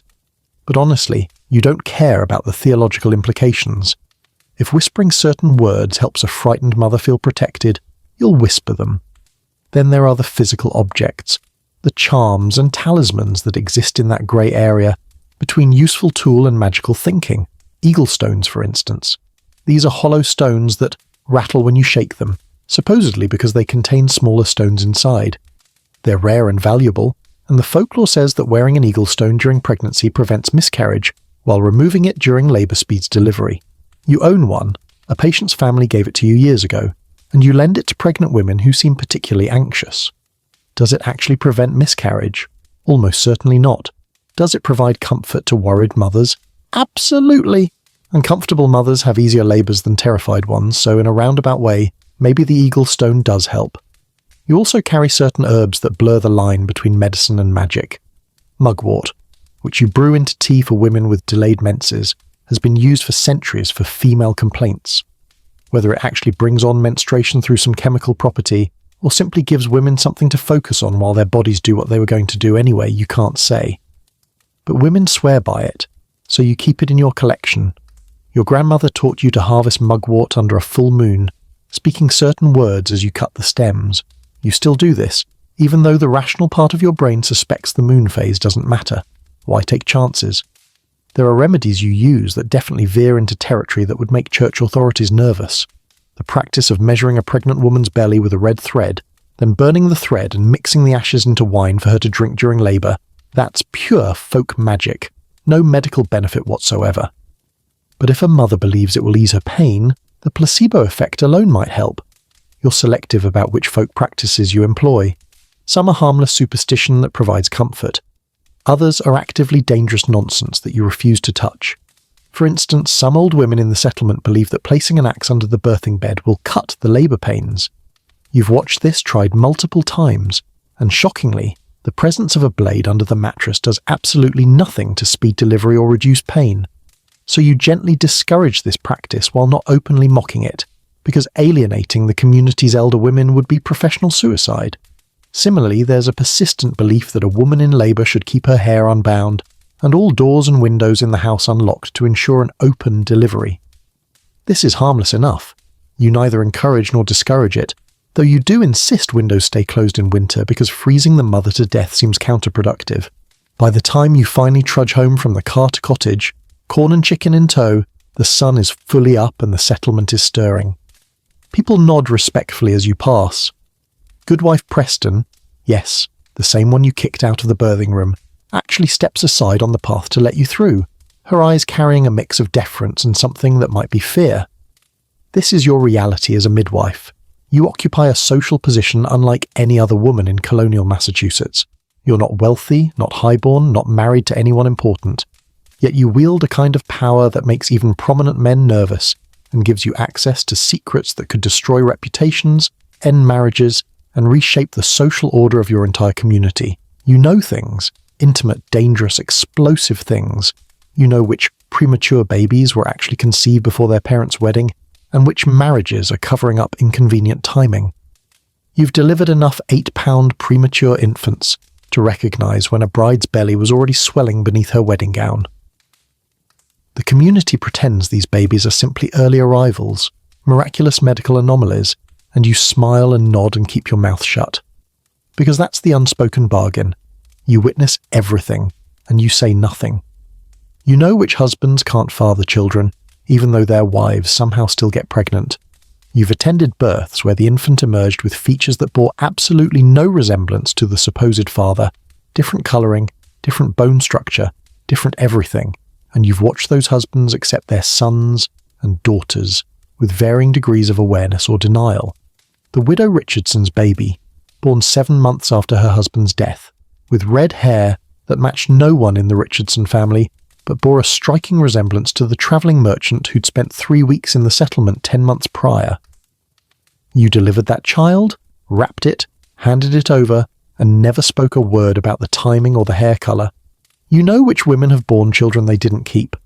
The unmarried girls who disappeared to visit sick relatives for 6 months and returned pale and thin, having given birth to babies that were quietly adopted by childless couples or left at church doors.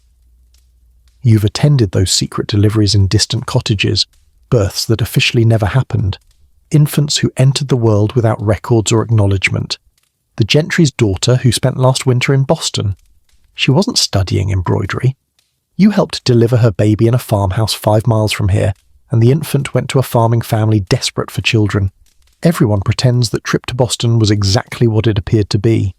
You know about the fertility problems that shame couples into silence, which wives have suffered multiple miscarriages and fear they're cursed, which husbands quietly doubt their own virility, which marriages remain childless despite desperate prayers and remedies. These secrets come to you in whispered consultations, women seeking herbs or advice, or just someone to confide in about the grief and shame of empty wombs. And then there's the official knowledge, the times when your intimate expertise is required by law. You're occasionally called to verify virginity for court cases, a role that makes you supremely uncomfortable, but which you can't refuse without seeming suspicious yourself. When a young woman is accused of fornication or when a marriage contract is disputed, the magistrates send for you to perform an examination and testify under oath about what you find. This is worse than any difficult delivery. You're asked to inspect a terrified girl's body and pronounce judgment on her sexual history based on physical evidence that's frankly unreliable. The presence or absence of a hymen proves very little. Some girls are born without one, others tear theirs through ordinary physical activity, but the magistrates want definitive answers, and you're expected to provide them. Last year, you were called to examine Sarah Miller, a 17-year-old servant accused of fornication with her master's son. You found what might have been evidence of sexual activity, or might have been normal anatomical variation, or might have been the result of horseback riding. There's no way to know for certain, but the magistrates demanded a clear answer. virgin or not. You testified as ambiguously as you could manage, but the court took your hesitation as confirmation of guilt. Sarah was publicly whipped and expelled from her position. The master's son faced no consequences whatsoever. You still feel sick about it. You're also consulted in cases of suspected infanticide, asked to examine dead infants and determine whether they were born alive or stillborn. This distinction matters enormously in colonial law. A woman who kills a living baby faces execution, while a woman who delivers a stillborn and disposes of the body faces lesser charges or sometimes no charges at all. These examinations are grim work. You inspect tiny bodies, looking for evidence of breathing, water in the lungs if the baby was drowned, soot in the airways if it was near fire, milk in the stomach if it fed. You perform the lung float test, placing pieces of the infant's lungs in water to see if they float, which supposedly indicates the baby drew breath. Historians still argue whether this test is medically valid. It's not really. Lungs can sometimes contain air even in stillborn infants. But colonial courts accept it as evidence, so you perform it and testify to the results, and try not to think too hard about the terrified women whose lives hang on your interpretation of floating tissue. The power you wield as a midwife comes with scrutiny that would make a lesser woman crack under the pressure. The church and the colonial legal system watch you constantly, demanding oaths, requiring reports, and maintaining a paranoid vigilance for any hint that your mysterious work with women's bodies might cross the line into witchcraft. Because let's be honest, what you do looks an awful lot like magic to people who don't understand it. You stand before the minister every few years and swear an oath, your hand on the Bible, promising to perform your duties faithfully and within the bounds of Christian propriety. The oath is specific, detailed, and designed to control every aspect of your practice. You swear to call upon God during deliveries, not upon any spirits or demons or saints that might suggest Catholic sympathies. You swear to baptize dying infants if no minister can arrive in time. Yes, midwives are granted special dispensation to perform emergency baptisms, making you one of the few women allowed any religious authority whatsoever. You swear to report illegitimate births to the authorities. You swear not to cause abortions or administer medicines that might end pregnancies. You swear not to substitute healthy babies for sick ones, or engage in any deception about parentage. The oath is essentially a list of things the church worries midwives might do if not constantly supervised. After you swear, the minister reminds you that you serve at the community's pleasure and God's will, and any violation of your oath could result in being barred from practice.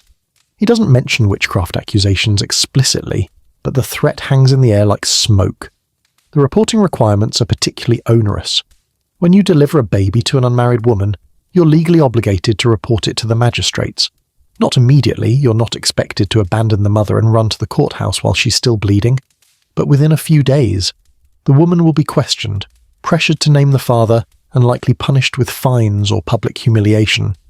You hate this requirement with a burning passion, but you comply because failing to report makes you complicit in fornication, which could get you hauled before the same magistrates.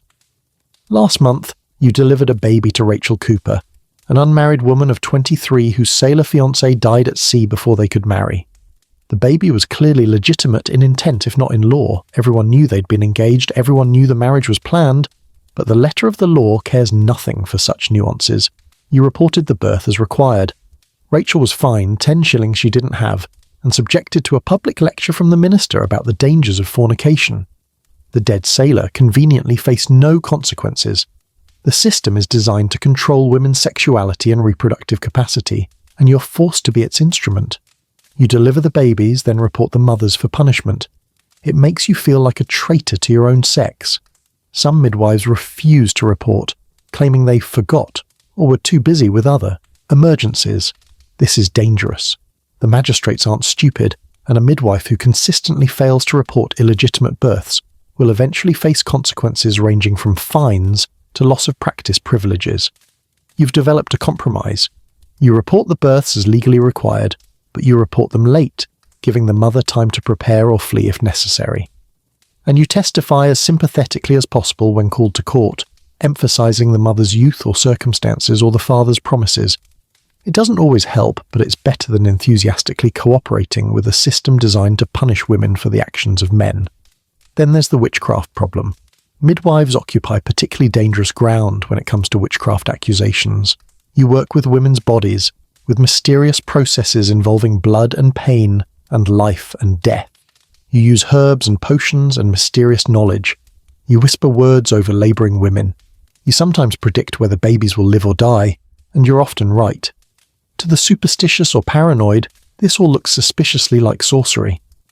Historians still argue whether midwives face disproportionate witchcraft accusations compared to other women, but from your perspective, the danger feels very real. You've watched women hanged for witchcraft in other settlements, for offences no worse than your daily practice, healing with herbs, making predictions, possessing knowledge that seemed unnatural for a woman. So you're careful, incredibly, obsessively careful. You never claim your remedies work through anything but God's grace and natural properties.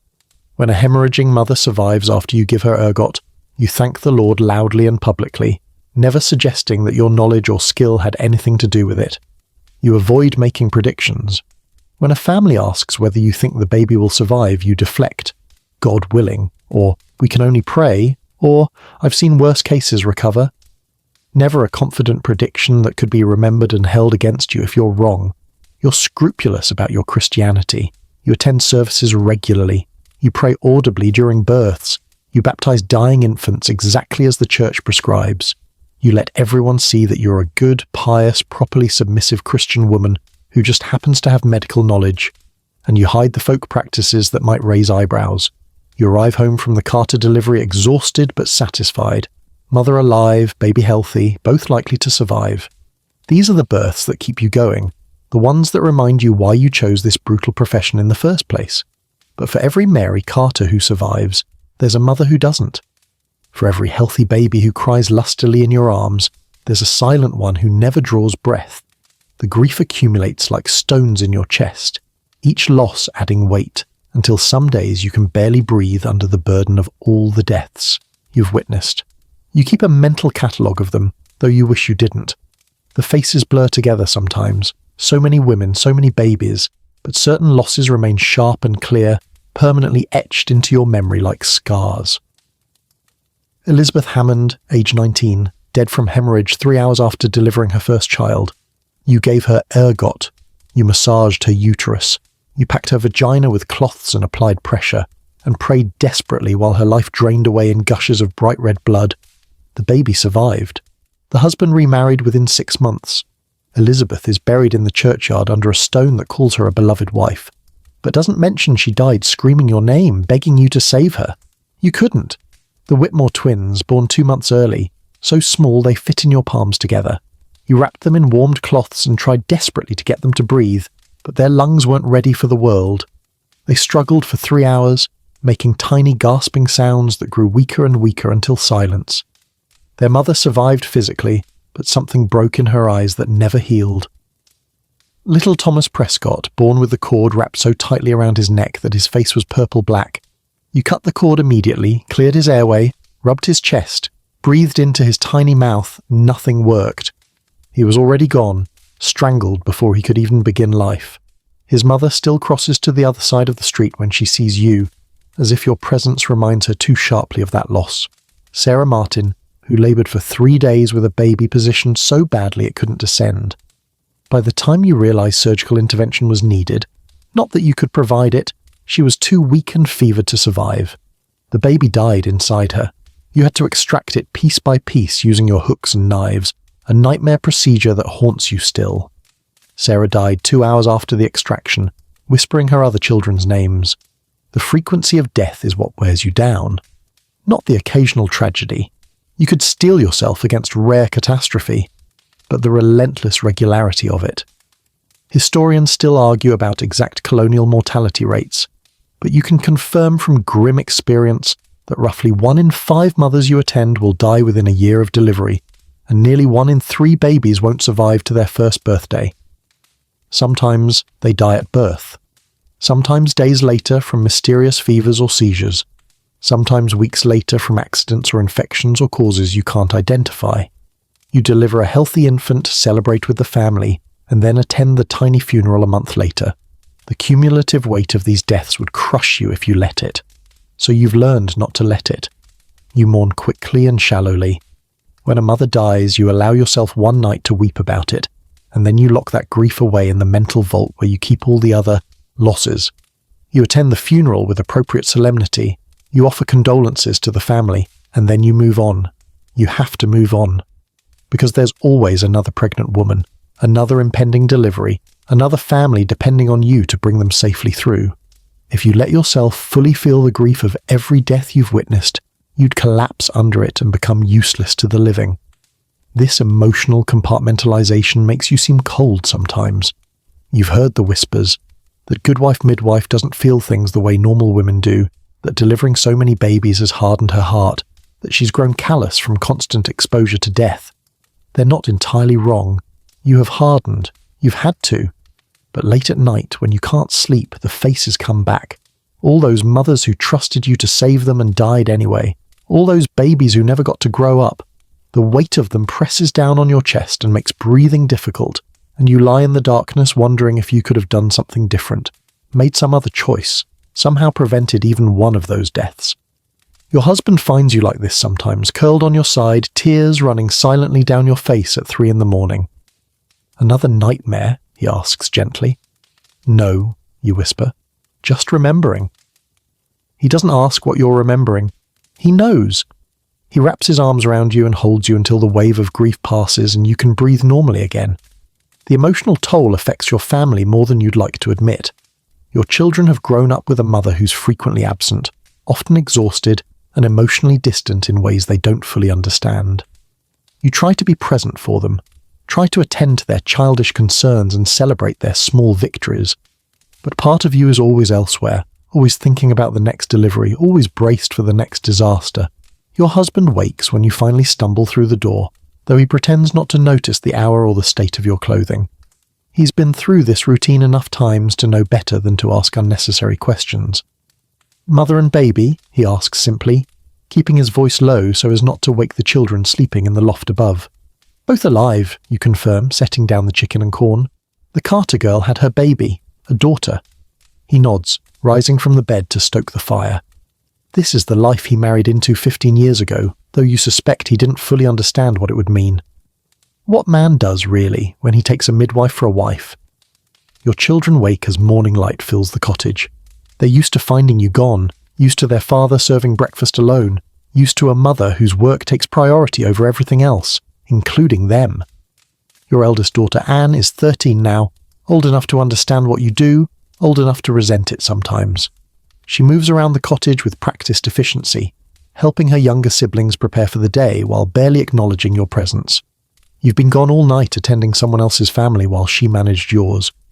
"There's porridge in the pot," she says curtly, not meeting your eyes. "I fed the chickens already. Samuel needs new shoes. His toes are coming through the old ones."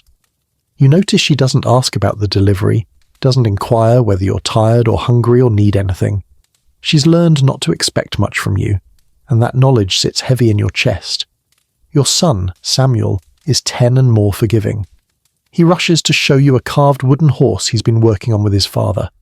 "Look, mother, I finished the mane." You admire it dutifully, making appropriate sounds of praise, while part of your mind is still in the Carter cottage, still monitoring for complications, still worried that Mary might hemorrhage, or the baby might develop fever. Your youngest, Rebecca, is only 6. She climbs into your lap without hesitation, unbothered by the fact that your dress smells like blood and birth fluids. "Did you catch a baby?" she asks brightly. "I did," you confirm, stroking her hair. "A little girl, healthy and strong. Will she be my friend? Maybe someday." This is what your children understand of your work. You catch babies. You disappear in the night and return in the morning smelling strange, carrying payment in the form of livestock or grain, and you're often too exhausted to properly mother your own children. They've learned to be independent in ways most colonial children aren't. Anne can manage the entire household, cooking, cleaning, minding her siblings, because she's had to do it countless times when you're called away. Samuel has learned not to come crying with scraped knees or childish fears, because mother might be in the middle of a difficult delivery and can't be bothered. Rebecca is still young enough to demand your attention anyway, but even she's learning that other people's emergencies trump her needs. Your husband never complains openly, but you see the strain in his eyes sometimes. He's a carpenter, skilled at his trade, capable of supporting the family without your income. In fact, your midwifery earnings, such as they are, contribute relatively little to the household economy. You do this work because you're called to it, because you have the knowledge and the community needs you, not because the family desperately requires the corn and chickens you bring home, which means he watches you sacrifice your health, your sleep, and your family time for a profession that barely compensates you and could get you killed or accused of witchcraft at any moment. You should rest, he says now, his tone making it clear this isn't a suggestion. You've been up all night. There's work to do, you protest weakly. The garden needs, Anne and I will manage the garden, sleep. You want to argue, but exhaustion wins. You climb the ladder to the sleeping loft and collapse onto the bed you share with your husband, not even bothering to remove your soiled dress. Sleep comes immediately, but it's not restful. You dream of births, the successful ones and the failures all bleeding together into a nightmare tapestry of screaming women and silent babies. You wake gasping 3 hours later, convinced you've forgotten something crucial at the Carter cottage, some sign of impending disaster you should have noticed. Your husband is below, working at his carpentry bench. The rhythmic sound of his tools is comforting. The children are outside somewhere, their voices distant. The cottage is peaceful. You should cherish this moment. Your family safe, your work temporarily done, a few hours of quiet before the next summons comes. Instead, you feel guilty for resting when there are pregnant women in the settlement who might need checking, when you should be restocking your birth bag, when 100 small tasks await your attention. The guilt is constant. Guilt for neglecting your children while attending other people's births. Guilt for resenting the demands of your profession. Guilt for the mothers and babies you couldn't save. Guilt for being too exhausted to be a better wife, a better mother, a better midwife. Your hands aren't what they used to be. You notice it first on cold mornings like this one, when you wake and your fingers feel stiff, the joints swollen and reluctant to bend. You flex them experimentally, working through the discomfort, and wonder how much longer you can do this work when your most essential tools are failing you.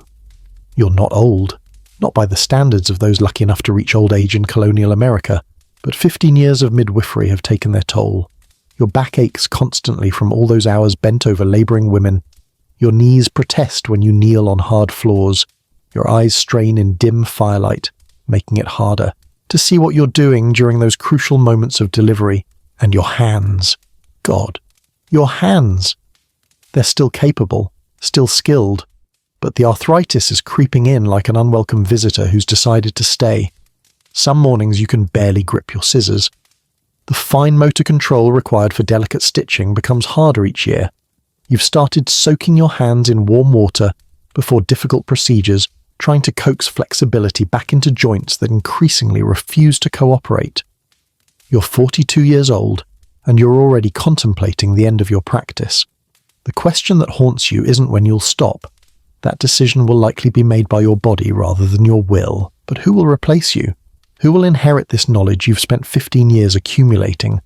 Who will attend the births when you can no longer make those midnight walks through the darkness? There's no obvious successor.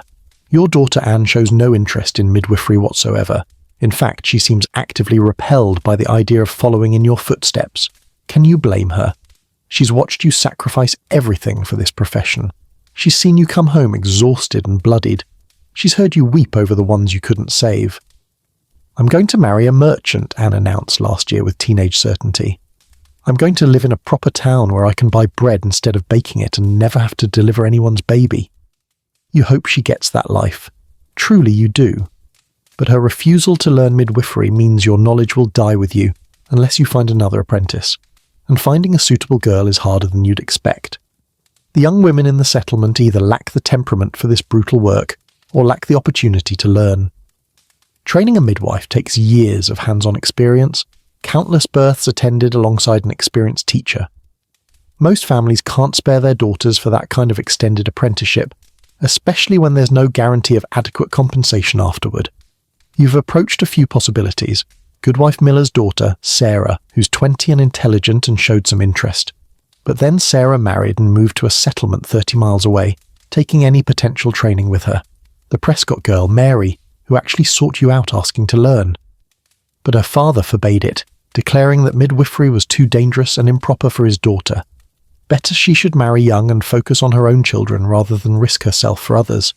Even if you found the right apprentice tomorrow, you're not sure you have enough good years left to train her properly. Your hands might last another 5 years, maybe 10 if you're lucky. But training a competent midwife takes longer than that. Goody Hutchins worked with you for 3 years before she trusted you to handle births independently, and even then you relied on her advice for years afterward. The thought of your knowledge disappearing is unbearable. All those hard-won lessons about managing hemorrhage, positioning breech babies, recognizing when a birth is going wrong in time to intervene, all those remedies and techniques and intuitions developed through hundreds of deliveries, gone. The women of this settlement will be left with panicked relatives and the occasional visit from Dr. Carr with his dangerous forceps, and the mortality rate will climb even higher than it already is. Historians will eventually write about the decline of traditional midwifery as male physicians took over childbirth, but they'll frame it as progress, the advancement of medical science, the professionalization of obstetrics. They won't mention women like you, whose accumulated practical knowledge was lost because there was no formal system to preserve and transmit it. They won't count the mothers and babies who died because skilled midwives aged out of practice with no one to replace them. You flex your aching hands again and think about the young mother who'll go into labour 5 years from now, 10 years from now, after your hands have finally given out completely. Who will attend her? Who will know what to do when the baby presents wrong or the bleeding won't stop? Sometimes you wonder if you should write it down, all the knowledge, all the techniques, every remedy and observation. But you can barely read, and writing would take years you don't have, and besides, who would read it? Women aren't educated in medical texts. The male physicians wouldn't deign to learn from a female midwife's notes, so it will die with you, all of it. But perhaps that's all right. You've done what you could, for as long as you could. You've brought hundreds of souls safely into this world. You've saved mothers who would have died without your intervention. You've held grieving families through their darkest moments and celebrated with them in their joy. Your hands may be stiffening, your back may ache, your eyes may dim, but the work you've done remains. Every healthy baby you delivered grew up. Every mother you saved went on to raise her children. Your legacy isn't written in books or recorded in official histories, but it lives in the people walking through this settlement, in the families you helped create, in the lives you touched during their most vulnerable moments. And maybe, just maybe, one of those babies you delivered will grow up and feel called to this work. Maybe some young woman you don't even know yet is already being shaped by her own birth experience, by the stories her mother tells of the midwife who attended her delivery, with gentle hands and steady courage. Knowledge finds a way to survive, even without formal training. Women will always help other women through childbirth. The techniques may change, the understanding may evolve, but the essential truth remains. Birth is women's work, sacred and ordinary all at once. You'll continue as long as your body allows, and when the time comes to stop, you'll trust that the next generation will find their own way, just as you did when Goody Hutchins could no longer attend births. The sun is setting now over the Massachusetts forest. Your family is gathered around the fire, the settlement is quiet, and somewhere out there a new life is beginning, another story unfolding. Rest now. You've earned it. Sweet dreams, midwife. Sweet dreams.